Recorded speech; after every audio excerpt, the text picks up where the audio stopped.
I want to say thank you for coming. My name is Carolyn Goodridge. I'm the founder and executive director of Art Impact International. We have on this exhibit for Juneteenth 2023, we have 18 artists who are exhibiting and around 45 works of art. So this is a relatively smaller show for Art Impact, but like I said, it was sort of like not last minute, but last second sort of show. And you guys helped me put this together very well, very quickly. And so I appreciate that. All the funds that you've contributed is going to go towards the exhibition catalog, which is going to be, produced and ready for you guys on a print on demand. So we don't have to, buy a bunch of them, so we can do it one at a time. That's why the entry fee was just that much. So thank you for that. And without further ado, I am going to, I don't want to introduce you guys. I want to do that while we're looking at your artwork. How's that? This is our official web page for the show. So we're going to celebrate what we can right now, and we're going to enter the exhibition. So you enter the exhibition. We're going to go full screen, right?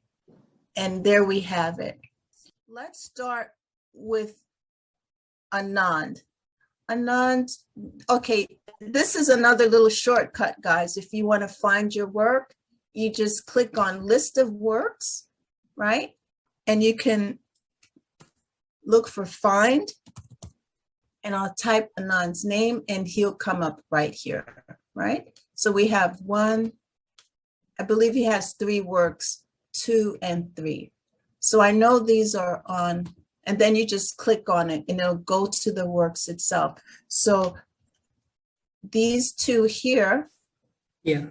This one. So Anand, can you tell us about this first piece? First, tell us where you're from and, just a couple of words about your background as an artist. Yeah. Hello, everybody. Hello. Hello. I am Anand Manchiraju from India. I am very happy to see all of you artists, international artists with such a good talent. I am happy to meet all of you, and it is a great occasion that we can exchange our views, we can see other paintings, other artists' paintings, techniques, and it will have a global exposure. For arranging all these things, I appreciate the efforts of our President, Carolyn, yeah. Carolyn. She hardly doing a very nice work and giving opportunity to our artists to exhibit. So I am 75 now. Wow. I have been painting from at the age of 5. I used to observe my father is a great artist.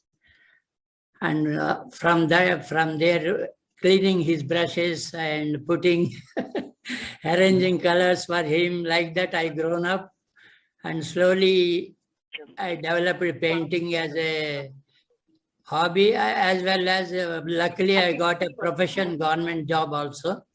I worked for 40 years as an executive artist, and I exhibited about 30 solo shows in India. And now I am participating in international shows online because due to COVID and all, I am fed up of taking all these paintings to elsewhere. So I am very thankful to this organization. So now I will come up to the painting. This is called, the first one, upper one is called Joy of Freedom. It is done in acrylics on canvas. Joy of Freedom one. I will tell you why I did it and what is the influence, what is the inner idea about it. I will explain you. A starry sky a clear sky, a bright sky, a cloudy sky, a moody sky, a loud sky, no matter what the sky says, we always listen. No matter what the sky shows, we always see. Sometimes it shows yellow color, sometimes it shows gray color, sometimes it shows reddish color, like that. Like that, sky sounds also. Whatever type of sound it gives, we have to listen. No matter what the sky shows, we are always see. The sky uses freedom to express and make the choice to accept. So cloud is the most, sky is having the most freedom, I can say, and it uses its choice and accept. We all accept it. Is this not the joy of having freedom? Is this not the joy of living? That's what I want to tell about the freedom. Thank you, Anand. Very, very heartfelt, very heartfelt. So this is acrylic painting, right? You said? Yes, yes. And when I see this, I think of balloons in the air, almost. Yeah. All right. Shall I tell you about the down one, this one? Yes, this one is called Joy of Freedom. Yeah. This is also a title is Joy of Freedom. This is acrylic on canvas. And the inner idea of this is, I will explain you. When you truly feel the joy of freedom, you feel like flying in the air. She is flying in the air. And the birds have done a sight in the sky. These birds are her neighbors. Like the sky is new wallpaper to your home. Do you want to know how you can feel that? The answer is when you let go, when you strip away from all the things holding you back, your spirit will fly into air and take you to see flowers only could dream of. You can dream the flowers. These birds are her neighbors. The sky is the wallpaper, in a new wallpaper in our room. That is my interpretation. Ah, very good. Thank you. And I know you have one more painting. Yeah. You have one more. I'm going to find it quickly, which is very beautiful. Yeah, this one. Yeah, this one is entitled Spell of. Yeah, this is 30-40 inches canvas. Yeah. And shall I explain you this one also? My Yes. idea is, we as humans have the freedom to express, freedom to move, freedom to spend, all which we do not hesitate. But when it comes to the freedom of love, we hesitate. We take a step back. With this painting, I want to push that hesitance away, make the room to love, make the room for new beginnings, make the room for fall, make the room to live in the joy of freedom. So that's why I kept the fall background, the fall season, when the climate is very colorful, flowers, greeneries. There you forget all your sorrows, everything. You fell in love and freedom. With the freedom they are enjoying. So you have to express your love. Don't hide it. Oh, thank you, Anand. I have a naughty question for you, Anand. Did you fall in love for the first time during the autumn season? Mostly it happens. Very good, very good. It's funny though, when artists paint, it really is a part of them that they're telling a story about. So that's why they are swinging. They are on swing. They are happy. Yeah, very good. That's why I wanted that. And these are all things where I made with dropper. Dripping is the color mostly. The leaves and flowers. Okay. Well, thank you. Thank you for that. And Does anybody have any question or comment to Anand for his artwork? Okay. So I asked the questions that I had already, and I know Anand, you work in other medium besides acrylic, right? But these are larger. And this one you did this year. This is one of your more recent paintings, right? Yes. Yes. Okay. Okay. Very good. Made this year only I made. All right. Well, thank you so much for sharing your art and your feeling of freedom and how best to express it for this exhibition. Thank you very much. Thank you. Thank you. All right, let us continue on. I think we have Oyemi. Oyemi, are you here? Ariel, are you here? Yes. Oh, great. Okay, I'm going to find your artwork, and if you can.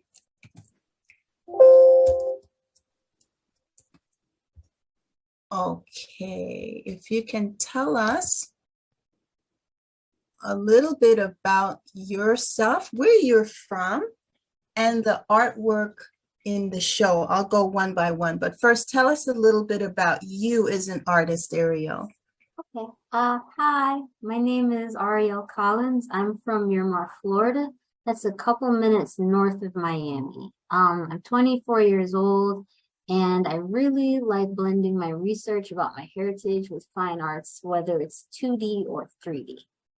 I do both. I can get my hands on it. Cool.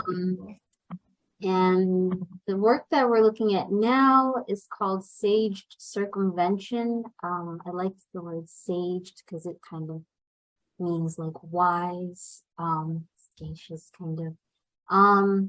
This piece is oil pastels, and I used linseed oil and turpentine with a Q-tip to blend all of the colors together. I also have Kanekalon hair that I braided into spirals, and I used moss that I got from Valdosta, Georgia, and I intertwined them together and put it at the top. But this piece, it interrupts a private moment between two enslaved women, and usually when Black people get their hair braided, it's kind of an intimate moment. When you are sitting between somebody's legs or sitting in a chair and they are braiding your hair, there's a form of connection there. But we're observing them expressing their pride in their African roots. And while one woman is sleeping or relaxing, the other one is braiding her hair, and she's braiding a map into her hair. And that's one of the ways that slaves used to attempt to escape slavery and gain freedom. So yeah. Wow. Wow. Can you tell me a little bit about, when I first saw this piece, these almost look like buttons, but they're not. They're braided hair that's been tightly curled together. Is that right? Yes, I braided the hair and then I wrapped it around in like a spiral, and then I put it in boiling hot water so that they would stay that way, and then I affixed them to the piece. Oh, wow. Okay. And then here are the little pieces of moss. Yes. Here, right? Very, very nice. Very nice. So can you tell us a little story about, if at all it has any meaning to you, the moss itself? I mean, I know it's natural from the earth, so forth. Do you want to talk about moss? Because you have it here, drip, coming down in your drawing with the pastels as well. Mm-hmm. And these plants here, I know these plants are not moss, but they're draped down sort of like the moss would be here. Can you talk a little bit more about the moss factor of your piece? So during slavery, slaves had provisional gardens that they were allotted to have.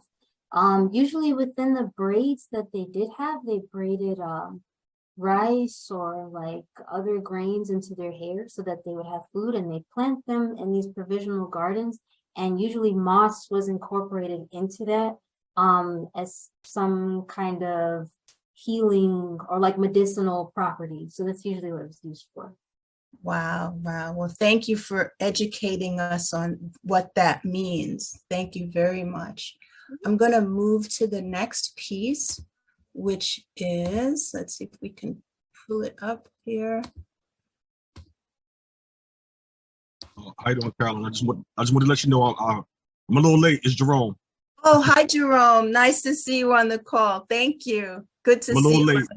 Oh, that's all right. Better late than never. Thank you so very much.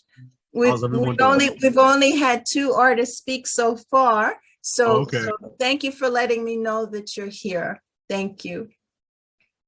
So right now, Ariel Collins is telling us about her artwork. So let's continue that. Okay, you can mute your speaker at this point now, Jerome. Yeah. Okay. Let's see.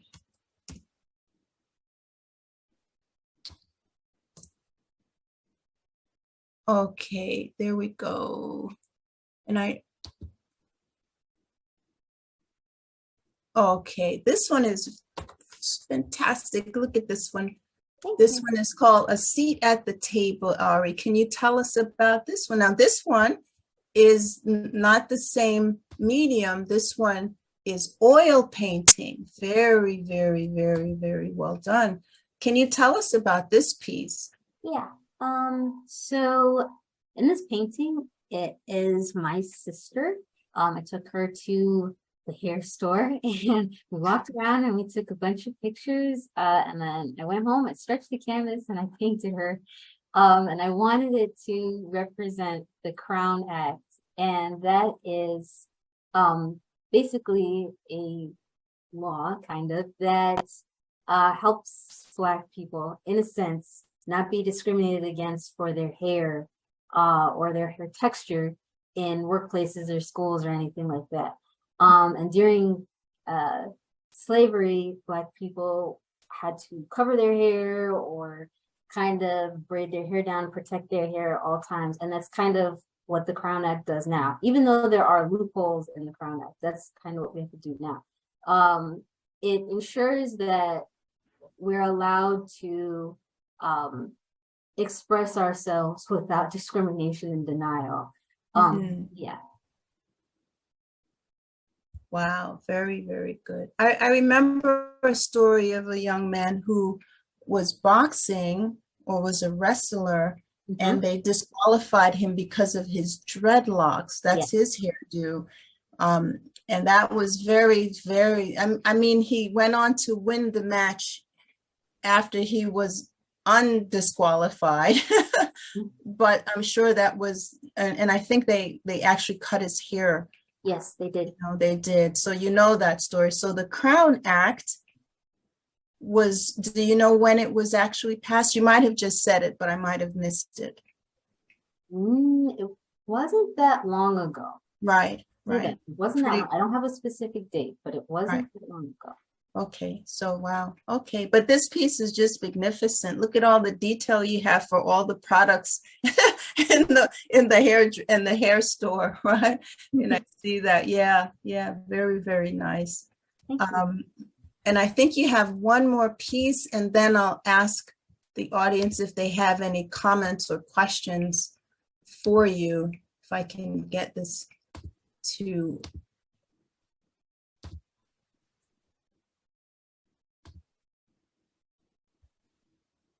I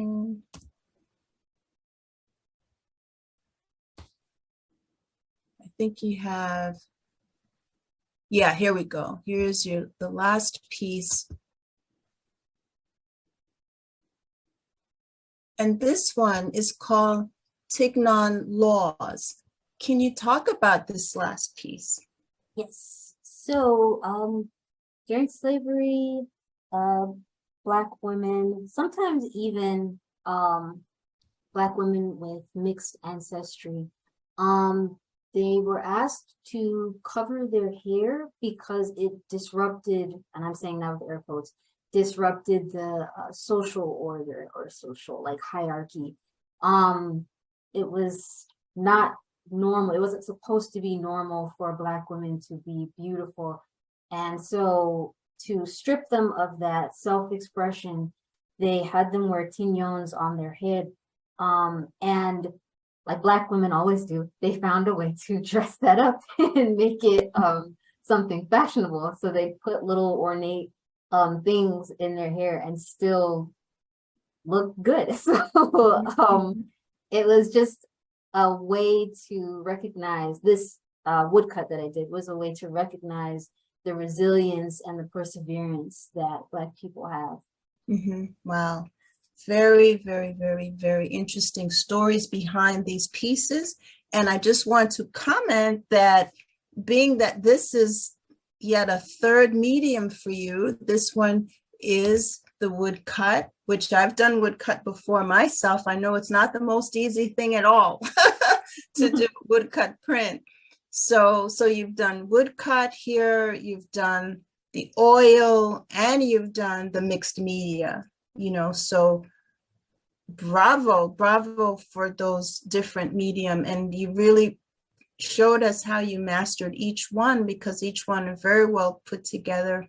The colors and so forth, the sizes, even this one is a 10x8, which is fine, you know, and the other ones I believe were much larger. But I will hush up to ask anybody else that's here on the call if they'd like to comment on the pieces. You can see here that it's smaller than some of the other work, but it's just wonderful, Ari. Very, very nice. Does anybody have anything they'd like to comment for Ariel on her pieces? Oh yes, I'm Jerome. How you doing? Hi, Jerome. I just want to say, yeah, beautiful work. I love the sense of detail and the colors, and especially the one with the sister inside the store, the way you did the detail work on. Yeah, everything in there is I'm speechless on that one. That one is really, you know what I mean? That's beautiful. Wow. Let me pull that I one love back up. Yeah, this one, right? Yeah. Yeah, the detail on that one is fabulous. Yeah. Yeah. And if I could add something to that too, historically, she just added to history, because somewhere in the future, they'll look back at this, and this is a blueprint for our time zone, what's going on. So I thought that was amazing that she captured the detail of the now for the future. This is beautiful work. Beautiful. Yeah, because a lot of times you wouldn't see anywhere where it was even anything focal about, you know what I mean, any other ethnicities, you know, hair products anywhere. Yeah, now, along with the shea butter and, you know, different products that they have. Yeah, to even focus, you know what I mean, along with that, but to represent, you know, with the braids and the locks and everything else, it makes you feel a little bit more, you know what I mean, the diversity out there now is, it's a beautiful work. Hi, this is Ann Bowie, and Carolyn, thank you for your wonderful work, and thank you for being the show. Sure. And I have a couple of questions for this wonderful artist with depth and weight in her work. Can you talk about how you are using traditional medium and practices to depict and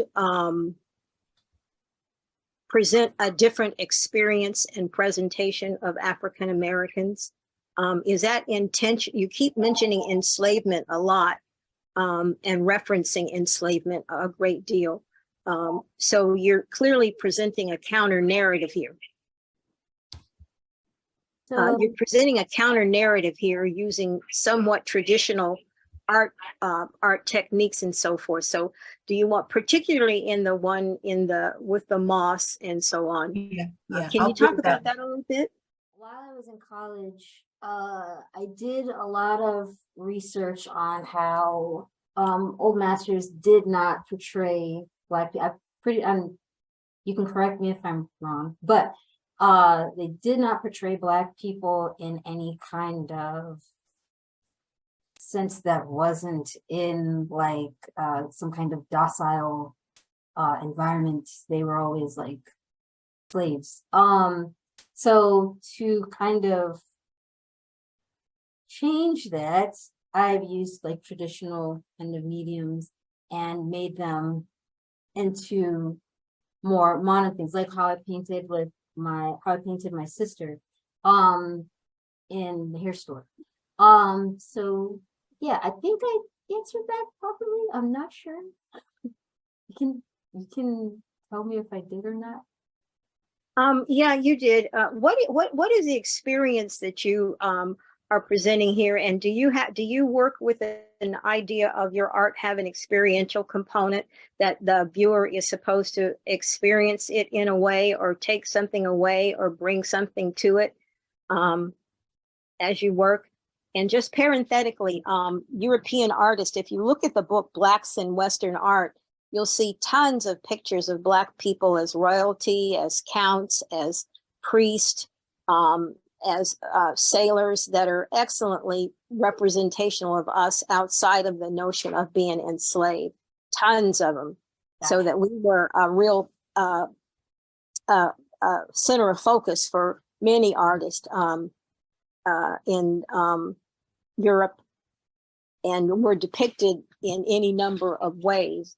There's this one painting that's in the the Philadelphia Museum of this brother who's a Moor, and it's called The Moor.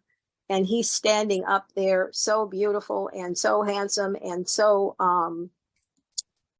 a Black man that you would really be proud of. That's just one of them. There are many, many images. So I would strongly suggest you check out that book, Blacks in Western Art, and you'll be amazed. A, that we were around, and B, that people took the time to paint us, as you said, outside of carrying water and cooking. Mm-hmm. Oh, I didn't only mean carrying water and cooking. I also meant like they had them sitting in the background, just kind of like sitting there on the floor. So almost looking like the family pet, but like that. Sometimes they had This is the guy I'm talking about, the Moorish chief. Yeah, I as you guys were talking, I was hitting up Google as we do, and this is what we've come up with. So this is the one, Morris Chief. So that is him. Yeah, and it's an amazing work. And you're right, many times we are in the background and only depicted as servants and as add-ons, but we're also, as with this guy here, as with the Moorish chief, I mean, what can you say? I mean, what can you say? He's astonishing, and he's handsome, and he's regal, and he's proud, but not arrogant. I love this painting. I love it.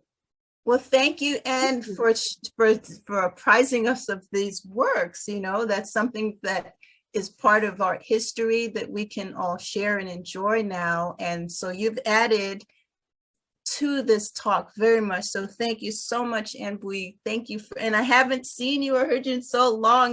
This is a real treat for me. So thank you. Thank you.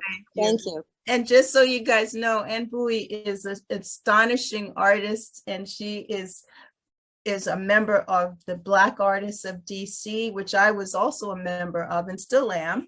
And so this is great. This is very great. Okay. That's a good question.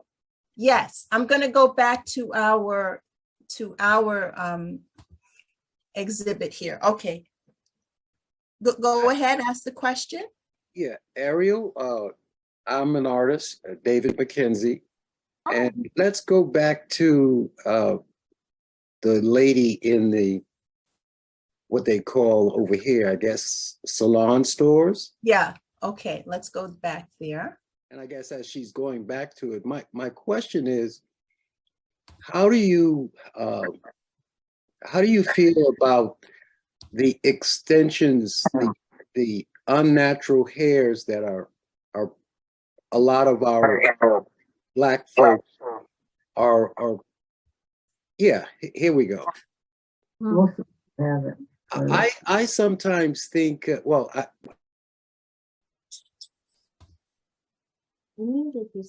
I'm sorry, I did that. Oh, Can you unmute yourself? Can you unmute yourself?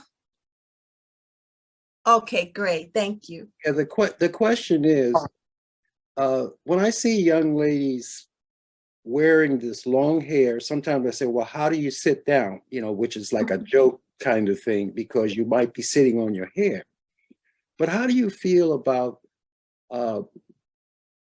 our Black people sort of like changing their appearance as opposed to their natural born hair follicles and adding stuff to your hair? And do you think it changes your position or your profile, or does it impede on your self-esteem? How do you pick that up? I mean, what's your how do you think they justify making themselves look different? I guess that's the best way to put it. I'm not sure how other people justify themselves with that. I personally wear my own hair. I have a lot of it. So I also think that the idea of changing your hair with extensions or adding anything else to it, I don't think it's a bad thing. I think that kind of came about being seen as a bad thing. I think that was a Eurocentric kind of idea. Even though they wore powdered wigs and things like that, they somehow managed to make box braids and like faux locks, things like that, make them into a bad thing or seen as like ghetto. So I don't think it's a bad thing. I think it's a means of self-expression, and it's very elaborate. But even back then it was seen as, oh, you got your hair done like a bunch of different times, you have some money, or you have this kind of, it's just different symbols within our community of how you do your hair. If you have like box braids, it's like, okay, you got some money. Or if you put some little gold things in them, it's like, okay, wow, you want to look this way. So it's just, I think it's. Do you think that everybody, like the young girls, they want to be the Beyoncés, the flowing hair? Don't you think it changes their perspective of their real self? Not necessarily, because you could just take that off. I've always fought with that. I think if everybody stopped putting stuff in their hair, the real person is revealed. Okay. I asked that question a lot to young ladies. Okay, who do you want to look like today? Do you want to look like your real self? And how would you be affected by your peers and everybody else if you didn't, put on an extension? That's the only way I can say it. Instead of being, I'm nappy headed, I'm natural, and I'm beautiful. I think I want to say something about this to the young man with the hat on his head. When you wear wigs or extensions of your hair, and I do have an extension, and I'm an older woman. Sometimes in the world we're living in, we are expected to do quite a bit of things, including being beautiful, including feeling well, including in our world of African American women, we are exhausted. Sometimes our hair takes a lot of time to do. Yes. But we feel beautiful when we're able to create something with the braids, and we're able to look beautiful every day with that. Just like you wearing that hat on your head, this is an extension of what we do.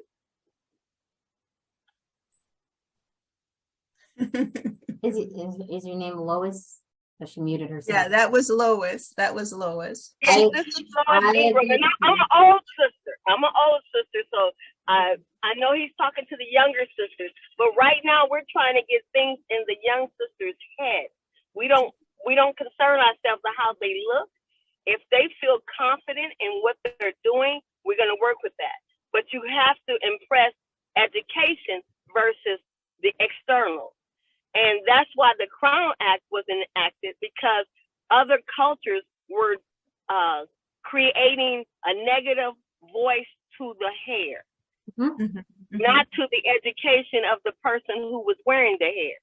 So that was enacted late, but it was in 2022. So, you know, we just recently, this is new to the country. So that's just my opinion.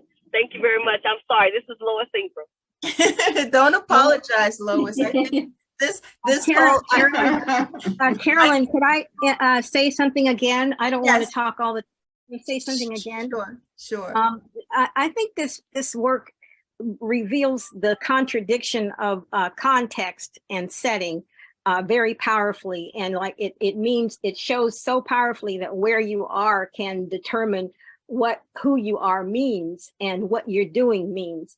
Because if you look on the African continent, Egyptians wore wigs all the time. Black Egyptians wore wigs all the time. And if you look at some of the hairdos that are used with Africa, they use extensions on those. And the Himba in South Africa dye their hair, use this ochre to dye their hair this really terracotta red that's really beautiful. So it's not the doing of it that's the problem. It's the way that it's perceived in context. It makes it mean something else. And sometimes it might indeed be, I want to fit in, or so I heard this one young woman say, look, hair is the easiest thing to get. You can go and buy hair anytime you want to. There's no big thing about long hair. Let us show you. And it can look like yours. So it's the context, because if she were in Africa, there'd be nothing to say about that. Nothing.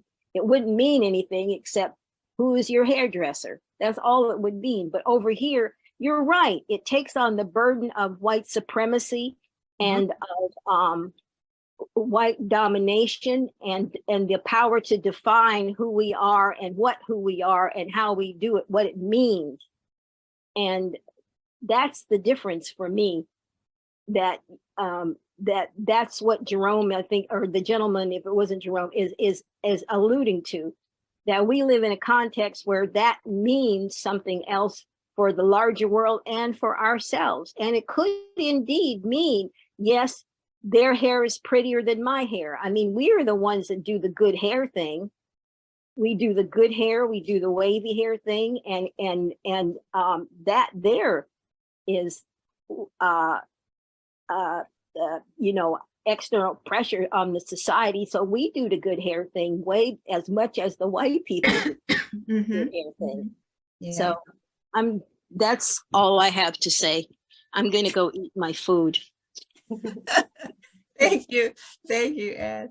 Ariel, you see how you've opened up the roundtable talk of artists, right?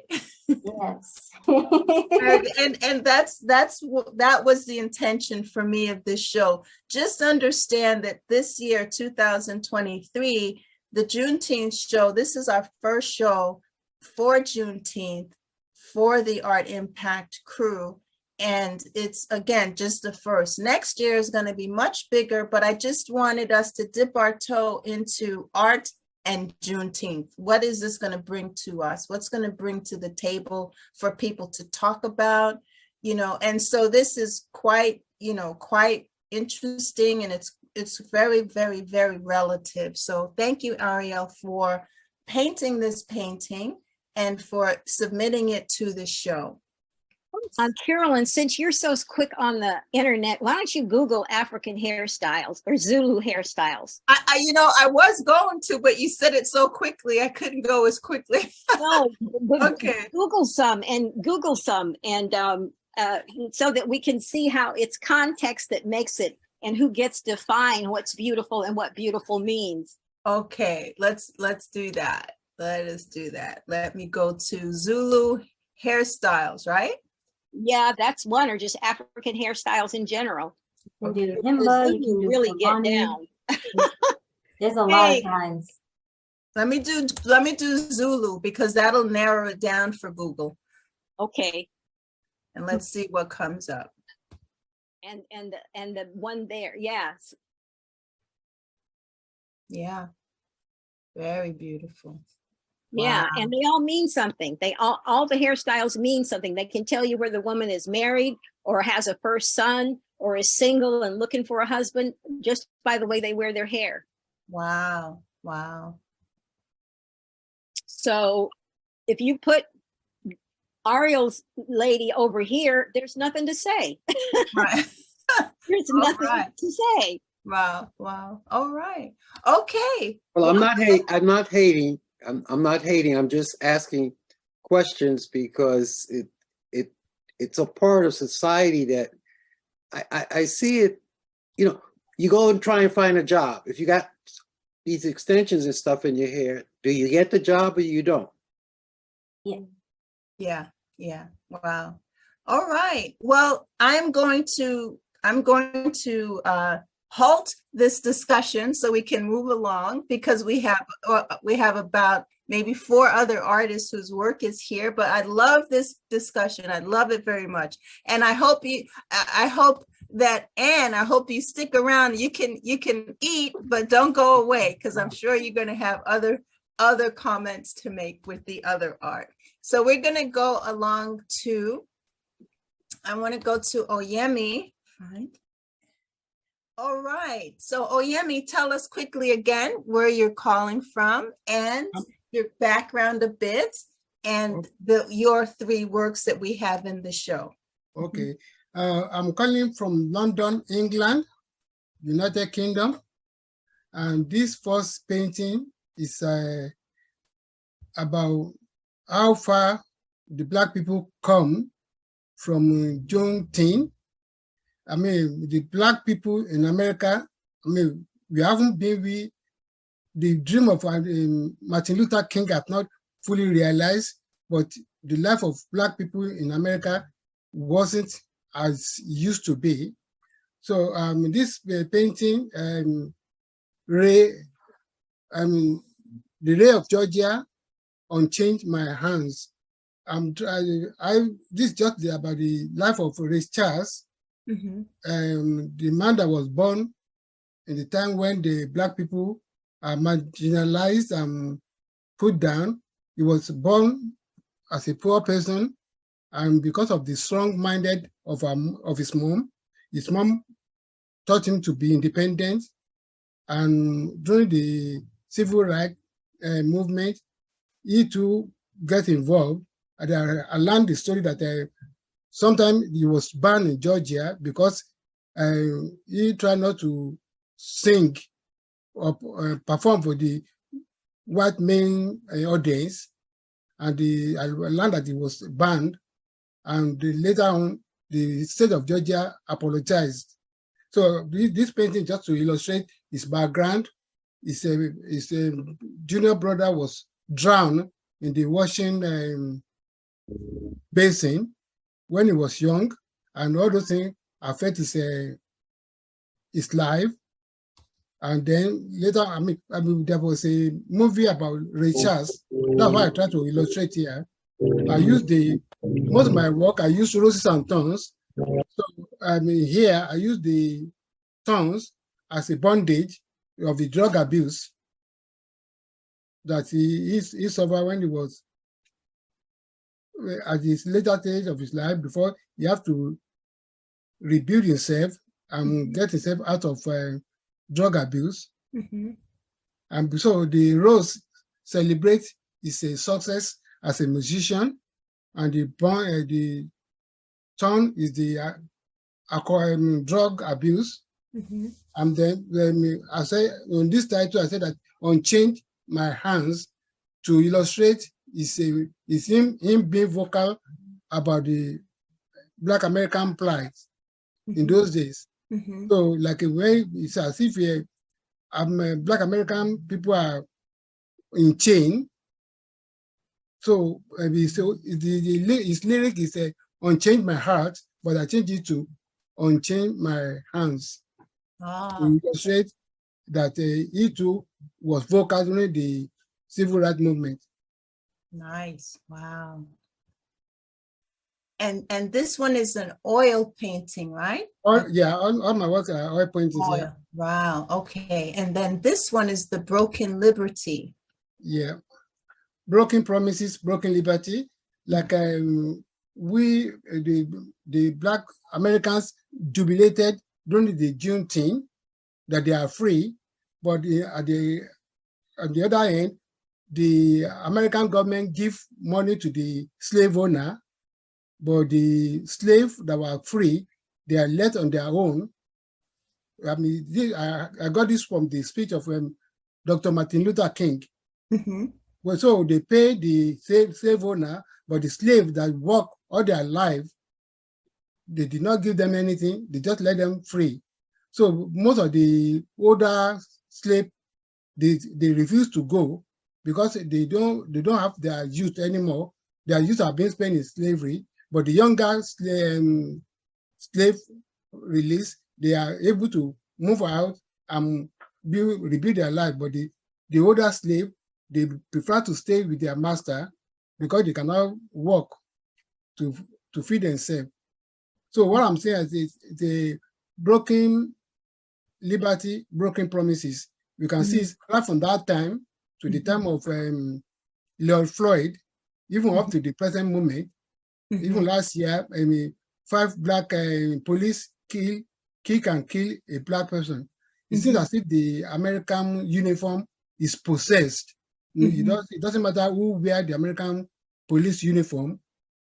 Their radar is towards the Black people, just to kill and disrespect Black people on the streets of America.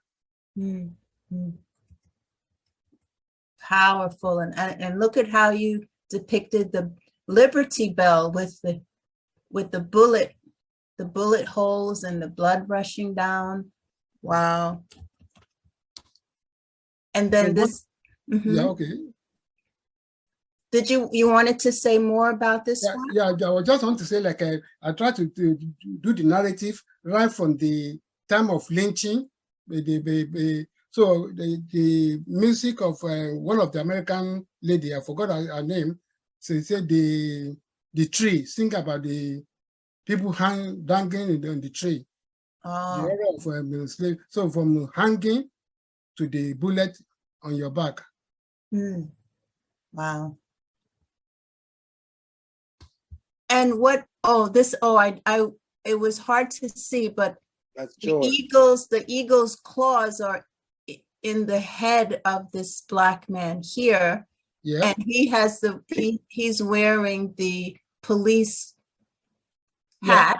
Yeah, I do not want to glorify the man that killed George Floyd, but I just he's a policeman.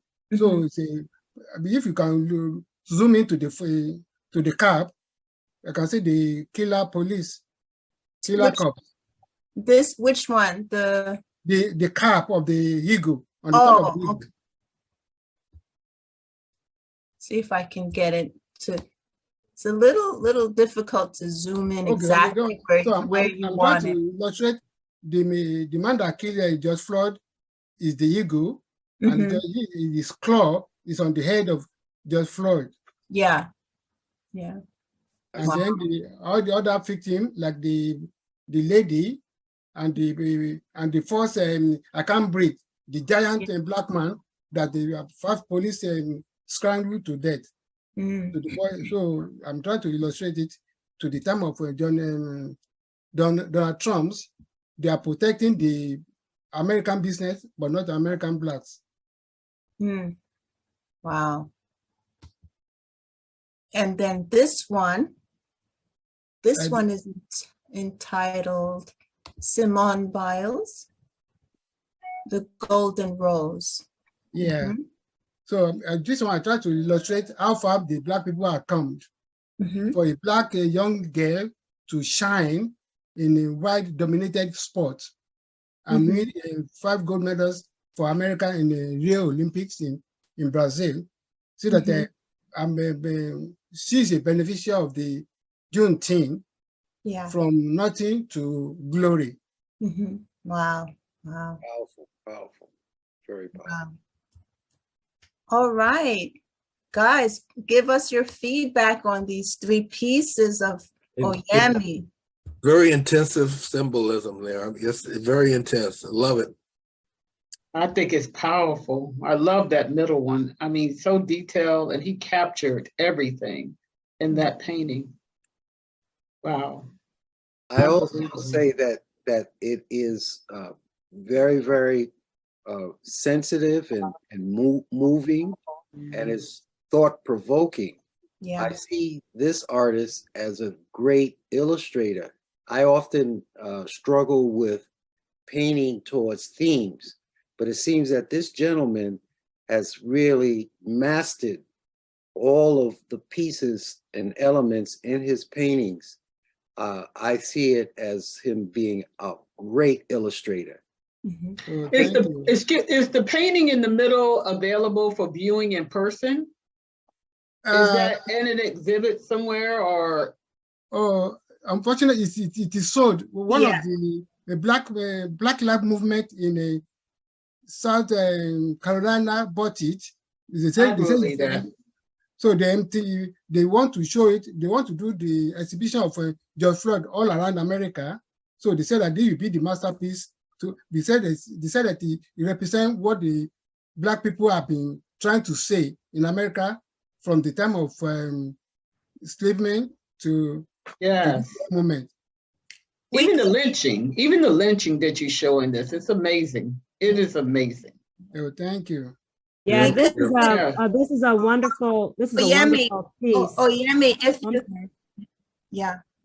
Oyemi, if you agree, we could put this on our e-commerce. Oh, I was just going to say.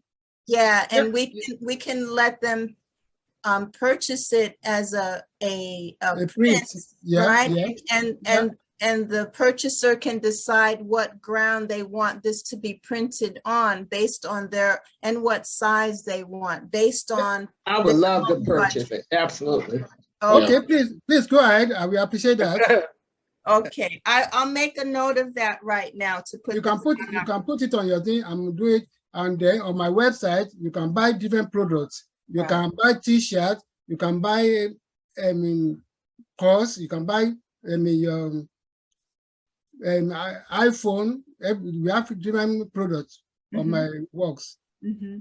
Yeah, you might have to have a conceal and carry too if you put that on your back.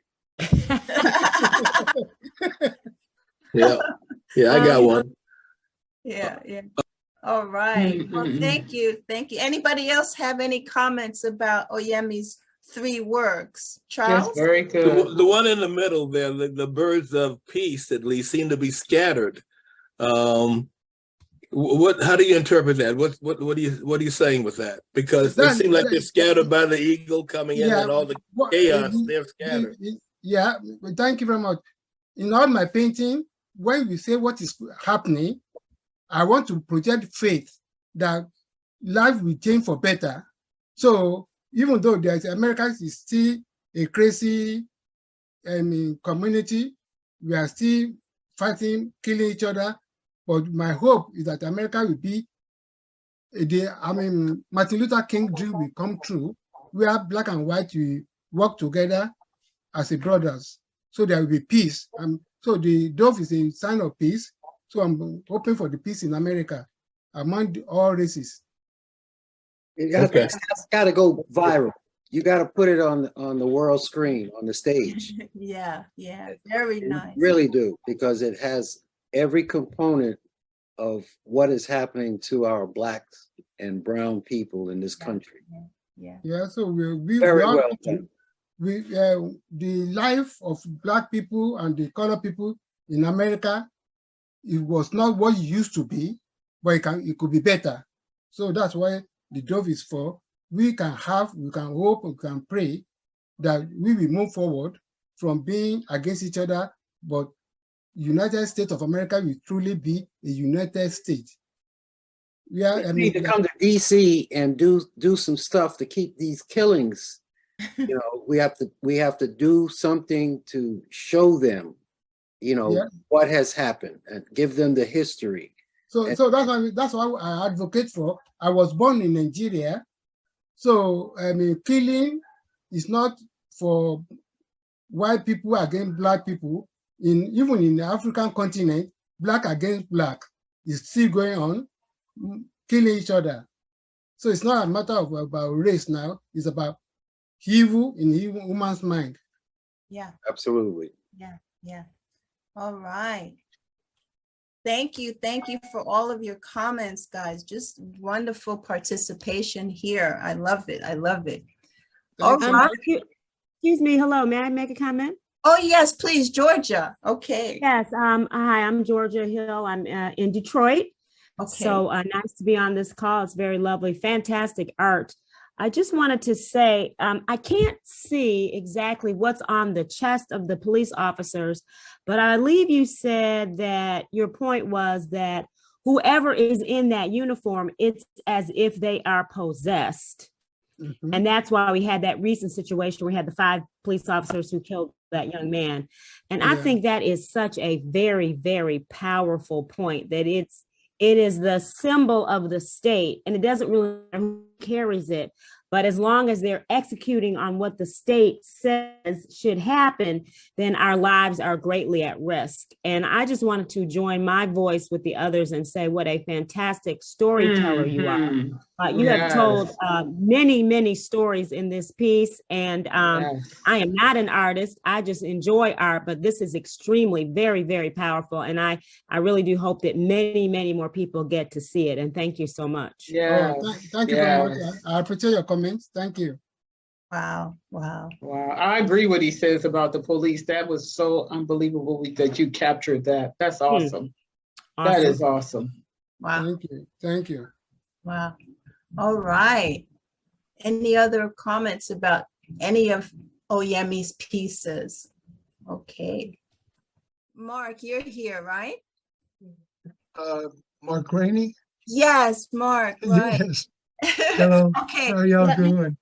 Great. We're doing good. Thank you for joining us here on Juneteenth and for sharing your art with us. I'm just going to pull up your art right now. Okay. And Mark, thank you for being one of our members of Art Impact International very much. And this is the one piece that you have submitted in the show. It's called We'll Take Tuesday. Can you tell us a little bit about your art background and about this piece? Well, I feel like I've been an artist my whole life. I grew up in the South Central rural part of Mississippi. I've told people many, many times, we were poor when it wasn't vogue. I mean, I hear politicians stand up and talk about being poor. Well, being poor is driving your mother to the welfare office. Being poor is not about only having one Mercedes and one Tesla. So anyway, I grew up in a very, very segregated part of Mississippi. And if any of you are familiar with the civil rights situations that were going on there, I went to a all-white high school. We drove by 2 black high schools to get us to the white one. Fortunately, I was in the last graduating class of an all-white school. At that point, things started to change. So I went away to the military. I was gone for 4 years. I came back to that same little area where I'd grown up, and I was going to a community college. And the community college that I went to was very segregated. Now, this was 1969. That's a long time ago, but not that far away. And I had to take an art class because I wanted to be an architect. Well, when I got in that art class, I fell in love with it. And my professor convinced me to go into art education, which I did. And I was an art teacher for a number of years. But this painting right here, all I had was a photograph of it. because the original, I gave it to this young man that you see here. We were basically the same age. He had come out of the military, I had come out of the military. So it was interesting that we had a common bond. And he was from the same area that I was. And we, oh, by the way, there were only 2 Black students in the whole community college. He was one of them, and a young lady. And both of these individuals were in the art program. So this young man and I, we would sit and talk for hours and hours. And we came to a point where we become totally transparent. He knew how I was raised, and I knew how he was raised. And we could talk very candidly about what was going on. Today, sometimes when you start talking about race relations, people are afraid that they're going to say something that's going to offend somebody that's the truth. So we were able to develop this. Well, one day I asked him, I said, I know you've been discriminated your whole life. What do you want? What do you want out of all of this? I know that we're trying to change things. And he said to me, he said, well, Mark, you know what? All you white people have had everything you ever wanted, and what you didn't want, you threw it out the back door for us to come pick it up. And I thought, wow, man, that really smacked me. And I said, well, what would you like to see happen? He said, well, you guys have had the whole week. He said, all the hell we want is just one day of the week. We'll take Tuesday. Just give us Tuesday. And let us have opportunities. And then one day we can all have the whole week together. Now, that young man right there made a major, major change in my life, not only as a humanist, but also as an artist. I did 3 other paintings that focused on segregation. And when I had my show with all the other students, I had my 3 paintings up there. We'll Take Tuesday. Another one was called The Birth of a Panther, a Black Panther. And that one was very vivid with a young child in that painting.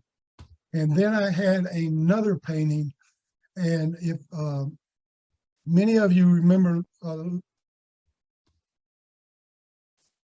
the Black Panthers were very prevalent in 69. And I did a painting called Who Shot Leroy? And I took a portrait of another African-American that I had did a painting of. And I put those 3 pieces in the show. The next morning when I came to class, the president of the college was standing at the classroom door. And he told me, he said, Mark, you've got to remove those 3 paintings or it's going to cause a lot of trouble.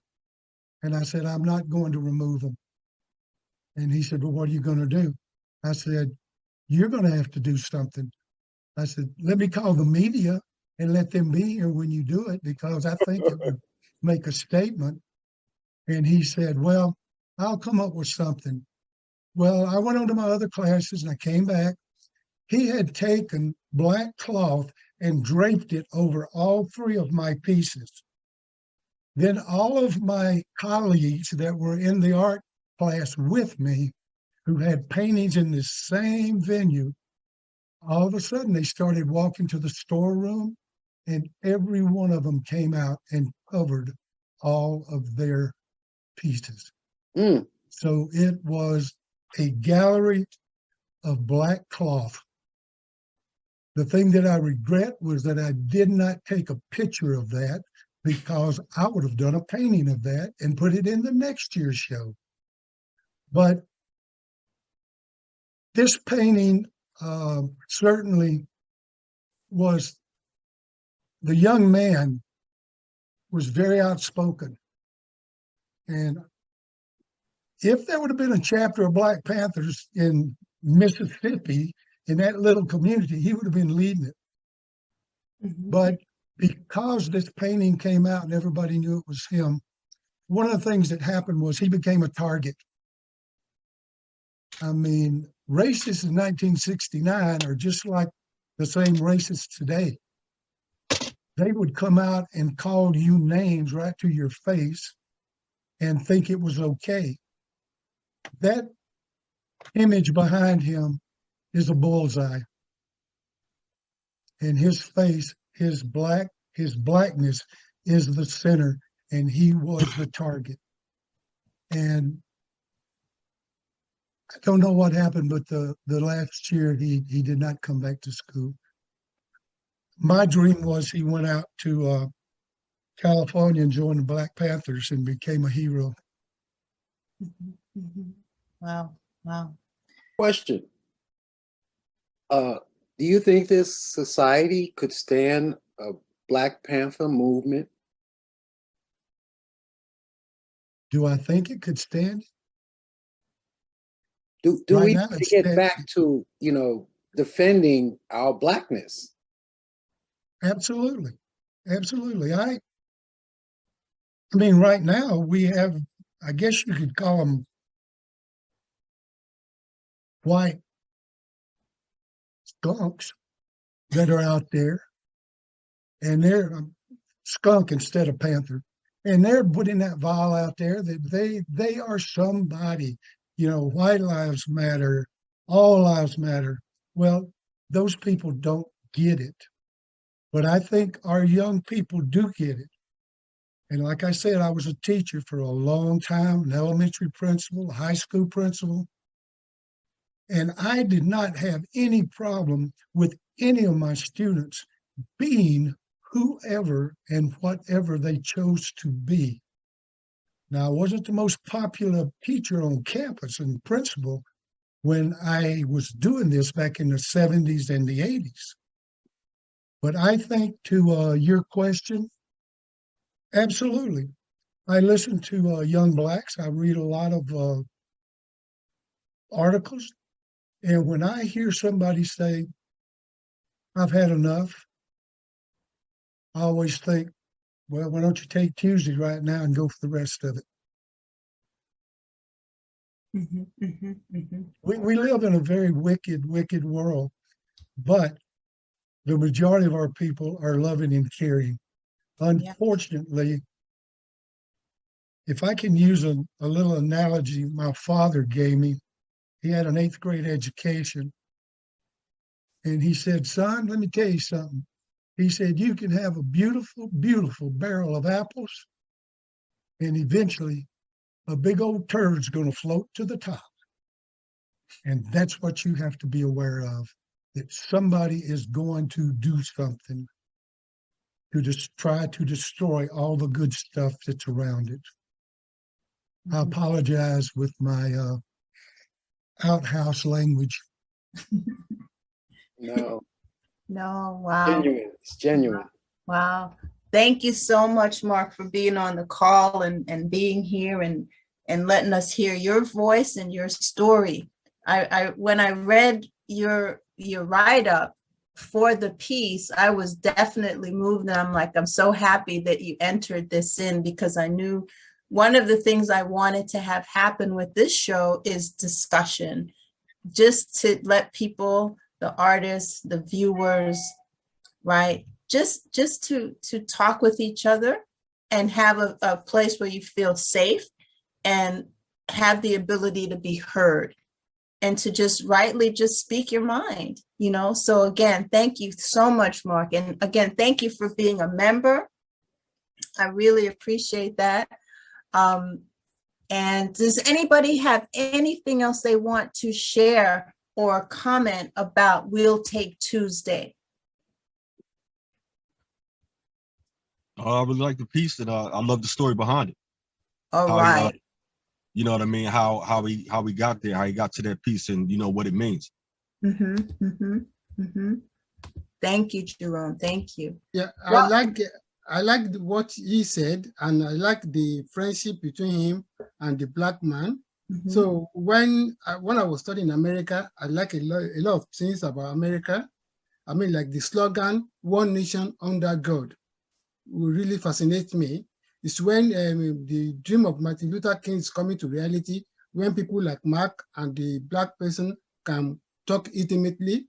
And I mean, the era of Black Panther is gone. America was at the boiling point during the time of Donald Trump in 2020. And there's a lot of vigilantes, white vigilantes, Black vigilantes, armed with guns. So just like America is going to haywire, when if the two vigilantes come together and they are starting blowing each other up, so America will go in smoke. So we as an artist, we need to advocate for unity, that America will truly be a united nation, a united race, where everybody can live together as a brothers and sisters. Hear, hear. Thank you. Absolutely. Yeah. Thanks again, Mark. Thank you again. And Jerome, I'm going to show your artwork next. All right, Jerome. Yeah, how's everybody doing? I'm Jerome. I'm from Philadelphia, from Philly, West Philadelphia, born and raised. I'm actually a self-taught artist. This particular piece is, well, I paint from the heart, from what I feel. This particular piece is called, has a lot to do with harmony. Nowadays, the depiction of the bird and, the child, a lot of the different colors, a lot of the colors that evoke different emotions. I know when I was coming up, and a lot of what has to do with, the different, racial problems that we're having now. I know firsthand that I experience it, myself, even still now today. A lot of the racial tension that goes on, especially from the neighborhood that I've grown up in, that I've, been in.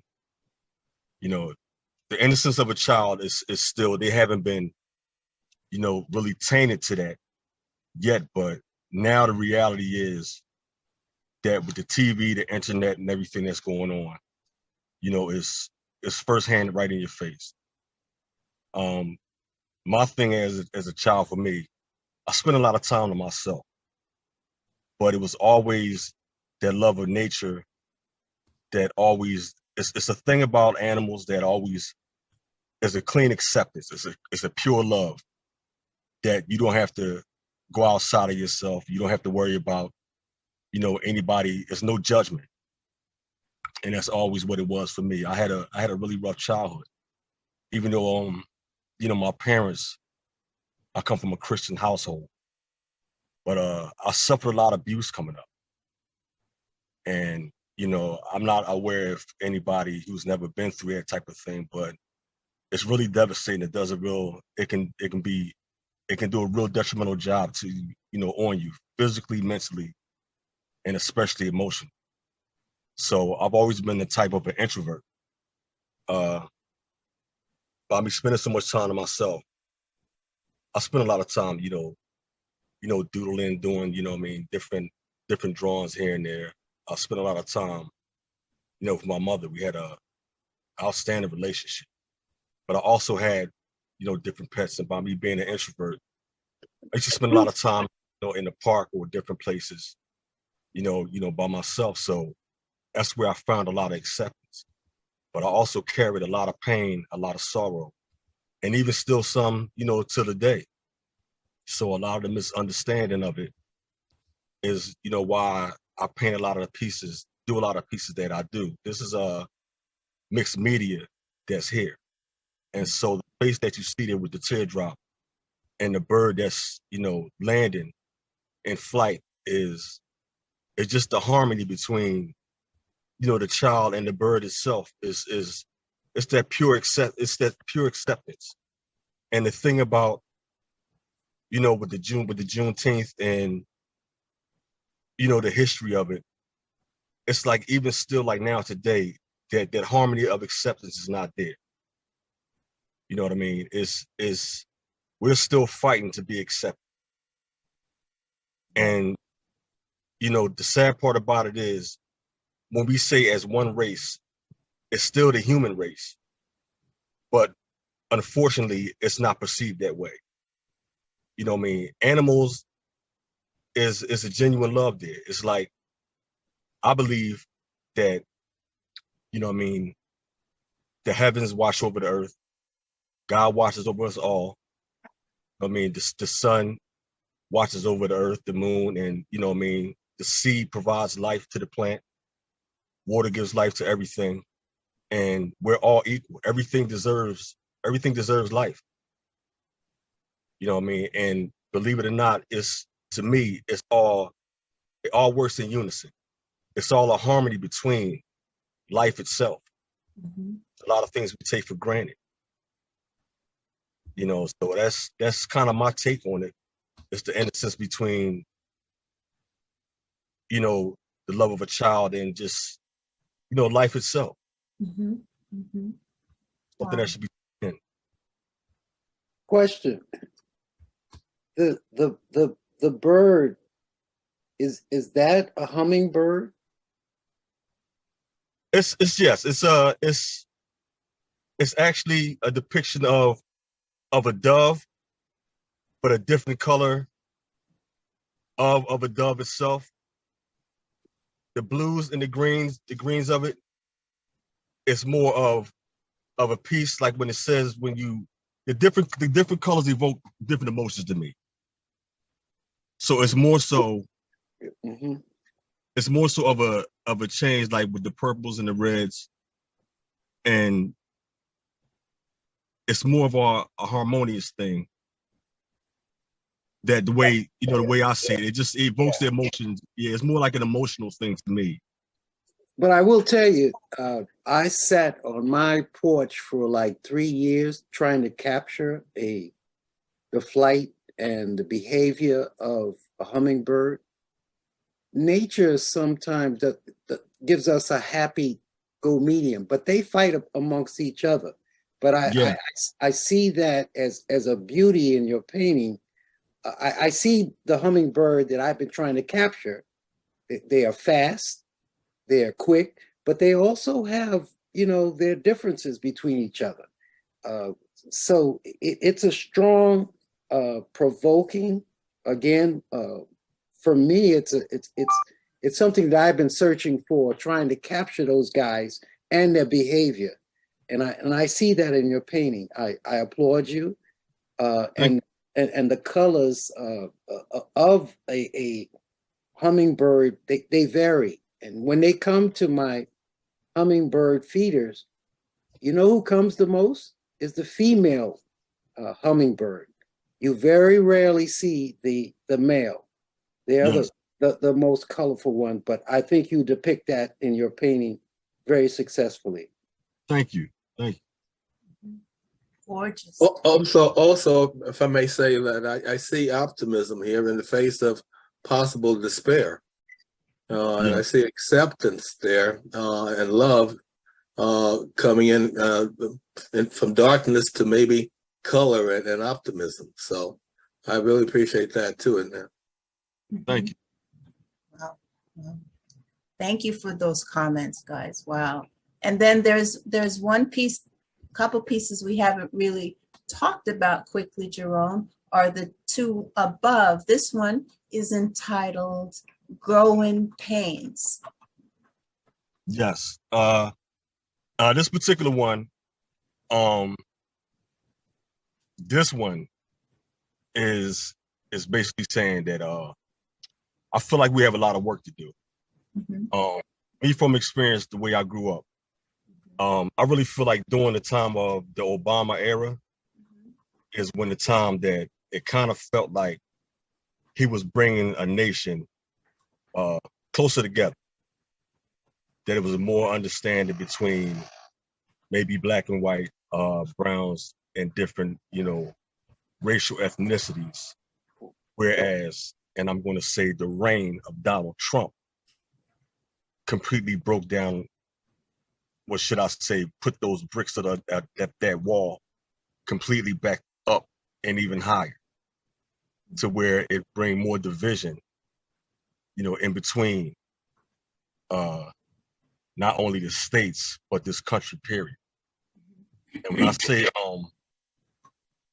a lot more work to do, I'm still to this day a victim of racial profile.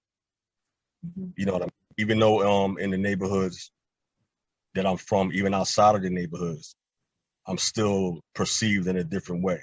Not only by the way I dress, but the way I look. And the single eye on there is that watchful eye. It's that eye that's always looking, that you may be told that you're accepted, but never forget that watchful eye is always there. Now, even with the accomplishment of Juneteenth, as far as time goes back, and even still now, it's like saying that, you may have that accomplishment, but why did it take so long? Why is it still taking so long now for us to be looked at as equal? And how much longer is it going to go on? It's that thing. And even I can attest to being a young Black man, I still have, fear for different places I may go, even work-wise, or, anywhere, certain areas or certain countries, that comfort is not there. Even the tragedy with George Floyd, even all the way back to what happened to Rodney King. So it's that uncomfortability is still there. Just the other day I was followed for no reason. Wow. So when followed by a policeman? By a policeman for no reason. You know what I mean? So, and the tragedy can happen all over again. So it's still there. So that watchful eye is still always watching, saying, I see you, whether you know it or not, I'm still watching you. So when I say express it, the tree is for growth, but we're still growing. There's still a lot of work to do. Yeah. Beautiful. In a pie situation, where do you see our America shifting forward or shifting more back? What percentage, if we were to do a vote today, where's our America from a racial point of view? What percentage is that? Are we moving in the right direction? Can we bring somebody into our realm and our plight from our politicians? And unfortunately, go ahead.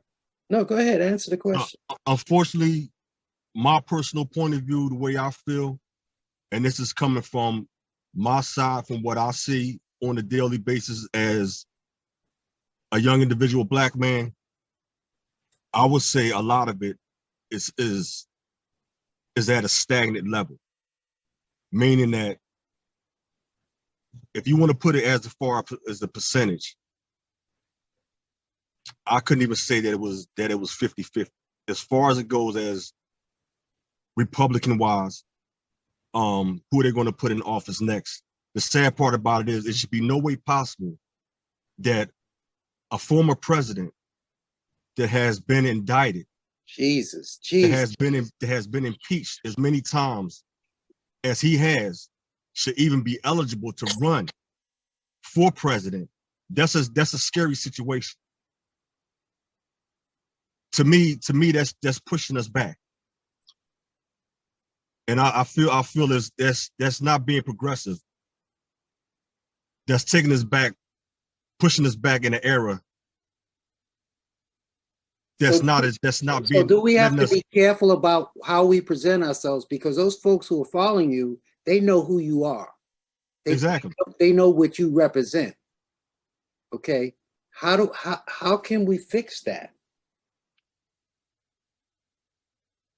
we have to put the message across to people, especially our youth, that unfortunately a lot of, from what I see, the killing amongst a lot of our youth are frustrated, and a lot of the crime that's going on, and I can speak personally to it because I was in that same way. I've been through the system, I've seen it, and it's more so, it's not always just about, the jobs. The jobs are a part of it, but when you're in the neighborhood and you're in a system, say the school system, and now you're being told you can't read certain books, you can't go certain places, but when different neighborhoods that's right across the tracks, history is not being told, just like the situation with Juneteenth. How many places can you go today and ask them what today is, and they can even tell you? This is something that just transpired, what, a year ago, 2 years ago, that they just now made this known? They just threw us a bone. Exactly. Yeah. So is it something that's going to be celebrated, or is it just something else that's still to pacify us? It's still not something that's being, discussed in school. I mean, Black History Month is 1 month, but they still don't go in detail about so many other Black people that have made history throughout the years. They still only focus on Dr. King, W.E.B. Du Bois, Rosa Parks. There's so many other great Black people that have made strides that they refuse now, and most of the books that would have given that information, they don't even want on the shelves anymore. And it's going to come a time where they won't even have it, to where you can even get it possibly on Amazon or eBay. So it's true. And Jerome, what about this piece here? This last piece? This one is, we're still one tribe, right? This one to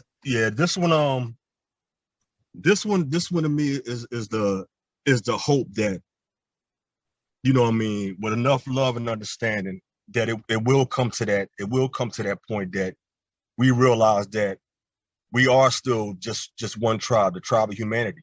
You know what I mean? That there is no real color, even though we do come from, different sides of the world. If it all was to crash down today, I mean, you've seen people in the worst of tragedies, the worst situations, whether it be a flood, whether it be, volcanic eruption or earthquake. And you see how people pull together in times of devastation. You know what I mean? Where one is helping another. And I believe it's a time that we can all say, you know what? Okay, let's put the color to the side for a minute and recognize that we all bleed the same color. You know what I mean? If we're all cut, we all need medical attention. You know what I mean? The same thing that went on with the pandemic, with COVID. Everyone lost a lot of loved ones. You know what I mean? When it went time to go to the hospital and to the emergency rooms and whatnot, the same hospital bed they put next to somebody else can be of a different race, but they all had the same disease. You know what I mean? It's really no time for to be, to put in separation, to say, okay, we can't take the same medication because you're Black or because you're white. We're dying from the same exact thing. So why is it unity when there's devastation and it's separation when it's no tragedy? Tragedy always brings change. But why is it division when there's no tragedy at stake? So I believe we're all one tribe, and that's the human tribe. Thank you, Jerome. Thank you so much for your strong voice and your artwork here. Just gorgeous. And, thank you for sharing your innermost thoughts and part of your story. It's sad, sad that you're being still followed by police for no reason, but this last piece as Oyemi would have his doves, there be some symbol of hope in your heart. That's good. That's good. So thank you for that. Thank you for that. Mark, you have your hand up. Yeah, I just wanted to mention something to you, Jerome. When you were talking about how Black history is being watered down and we only have a few icons that are out there, our children don't know the real story. At the same time, the white supremacists have watered down what the whites were doing. I mean, how many people know about Ross Barnett? How many people know about George Wallace? How many people know about Beckwith, who killed Medgar Evers? How many people know the ugly side from the whites that were inflicting pain? That's true. Yeah, it's true. I mean, it all coincides. Exactly. You know what I mean? You know what I mean? Together. I mean, it's sad, but it's reality. You know what I mean? Yeah, so I mean, each side needs to be told. You know what I mean? Along with the good side of it, the bad needs to be told. You know what I mean? Reasons why it happened and the ugly sides of racism. You know what I mean? And why, you know what I mean, why it even exists. What makes one group think that they're, you know what I mean, so much more superior than the other. You know what I mean? And where that concept came from, who knows, but it all needs to be told. It's all together. You know what I mean? It does. Yeah. Thank you, guys. Thank you. We have a few more artists to cover. Pamela, PJP Martin, you've been so patient, Pamela. I'm going, and I don't mean to cut off this conversation, but it's all so luscious. You know, I'm my heart's singing that we are here together as a group, and I live for these moments. So thank you all for being here and really speaking your mind. Thank you for that. So PJP Martin, let me find your artwork. And while I'm finding your artwork, please, can you introduce yourself quickly? Tell us where you're from and a little bit about your background as an artist. I was born at Fort Bragg Army Hospital and raised in Sumter, South Carolina on a farm. I own land in South Carolina presently, and I'm an artist. As a child, I did art as an escape. I learned to do it on my own. And over the years, I ended up captivating a certain group that liked my art. And I just continued to go and expand on it. And that's what I do. And I'm an emotional artist, so I paint from emotion.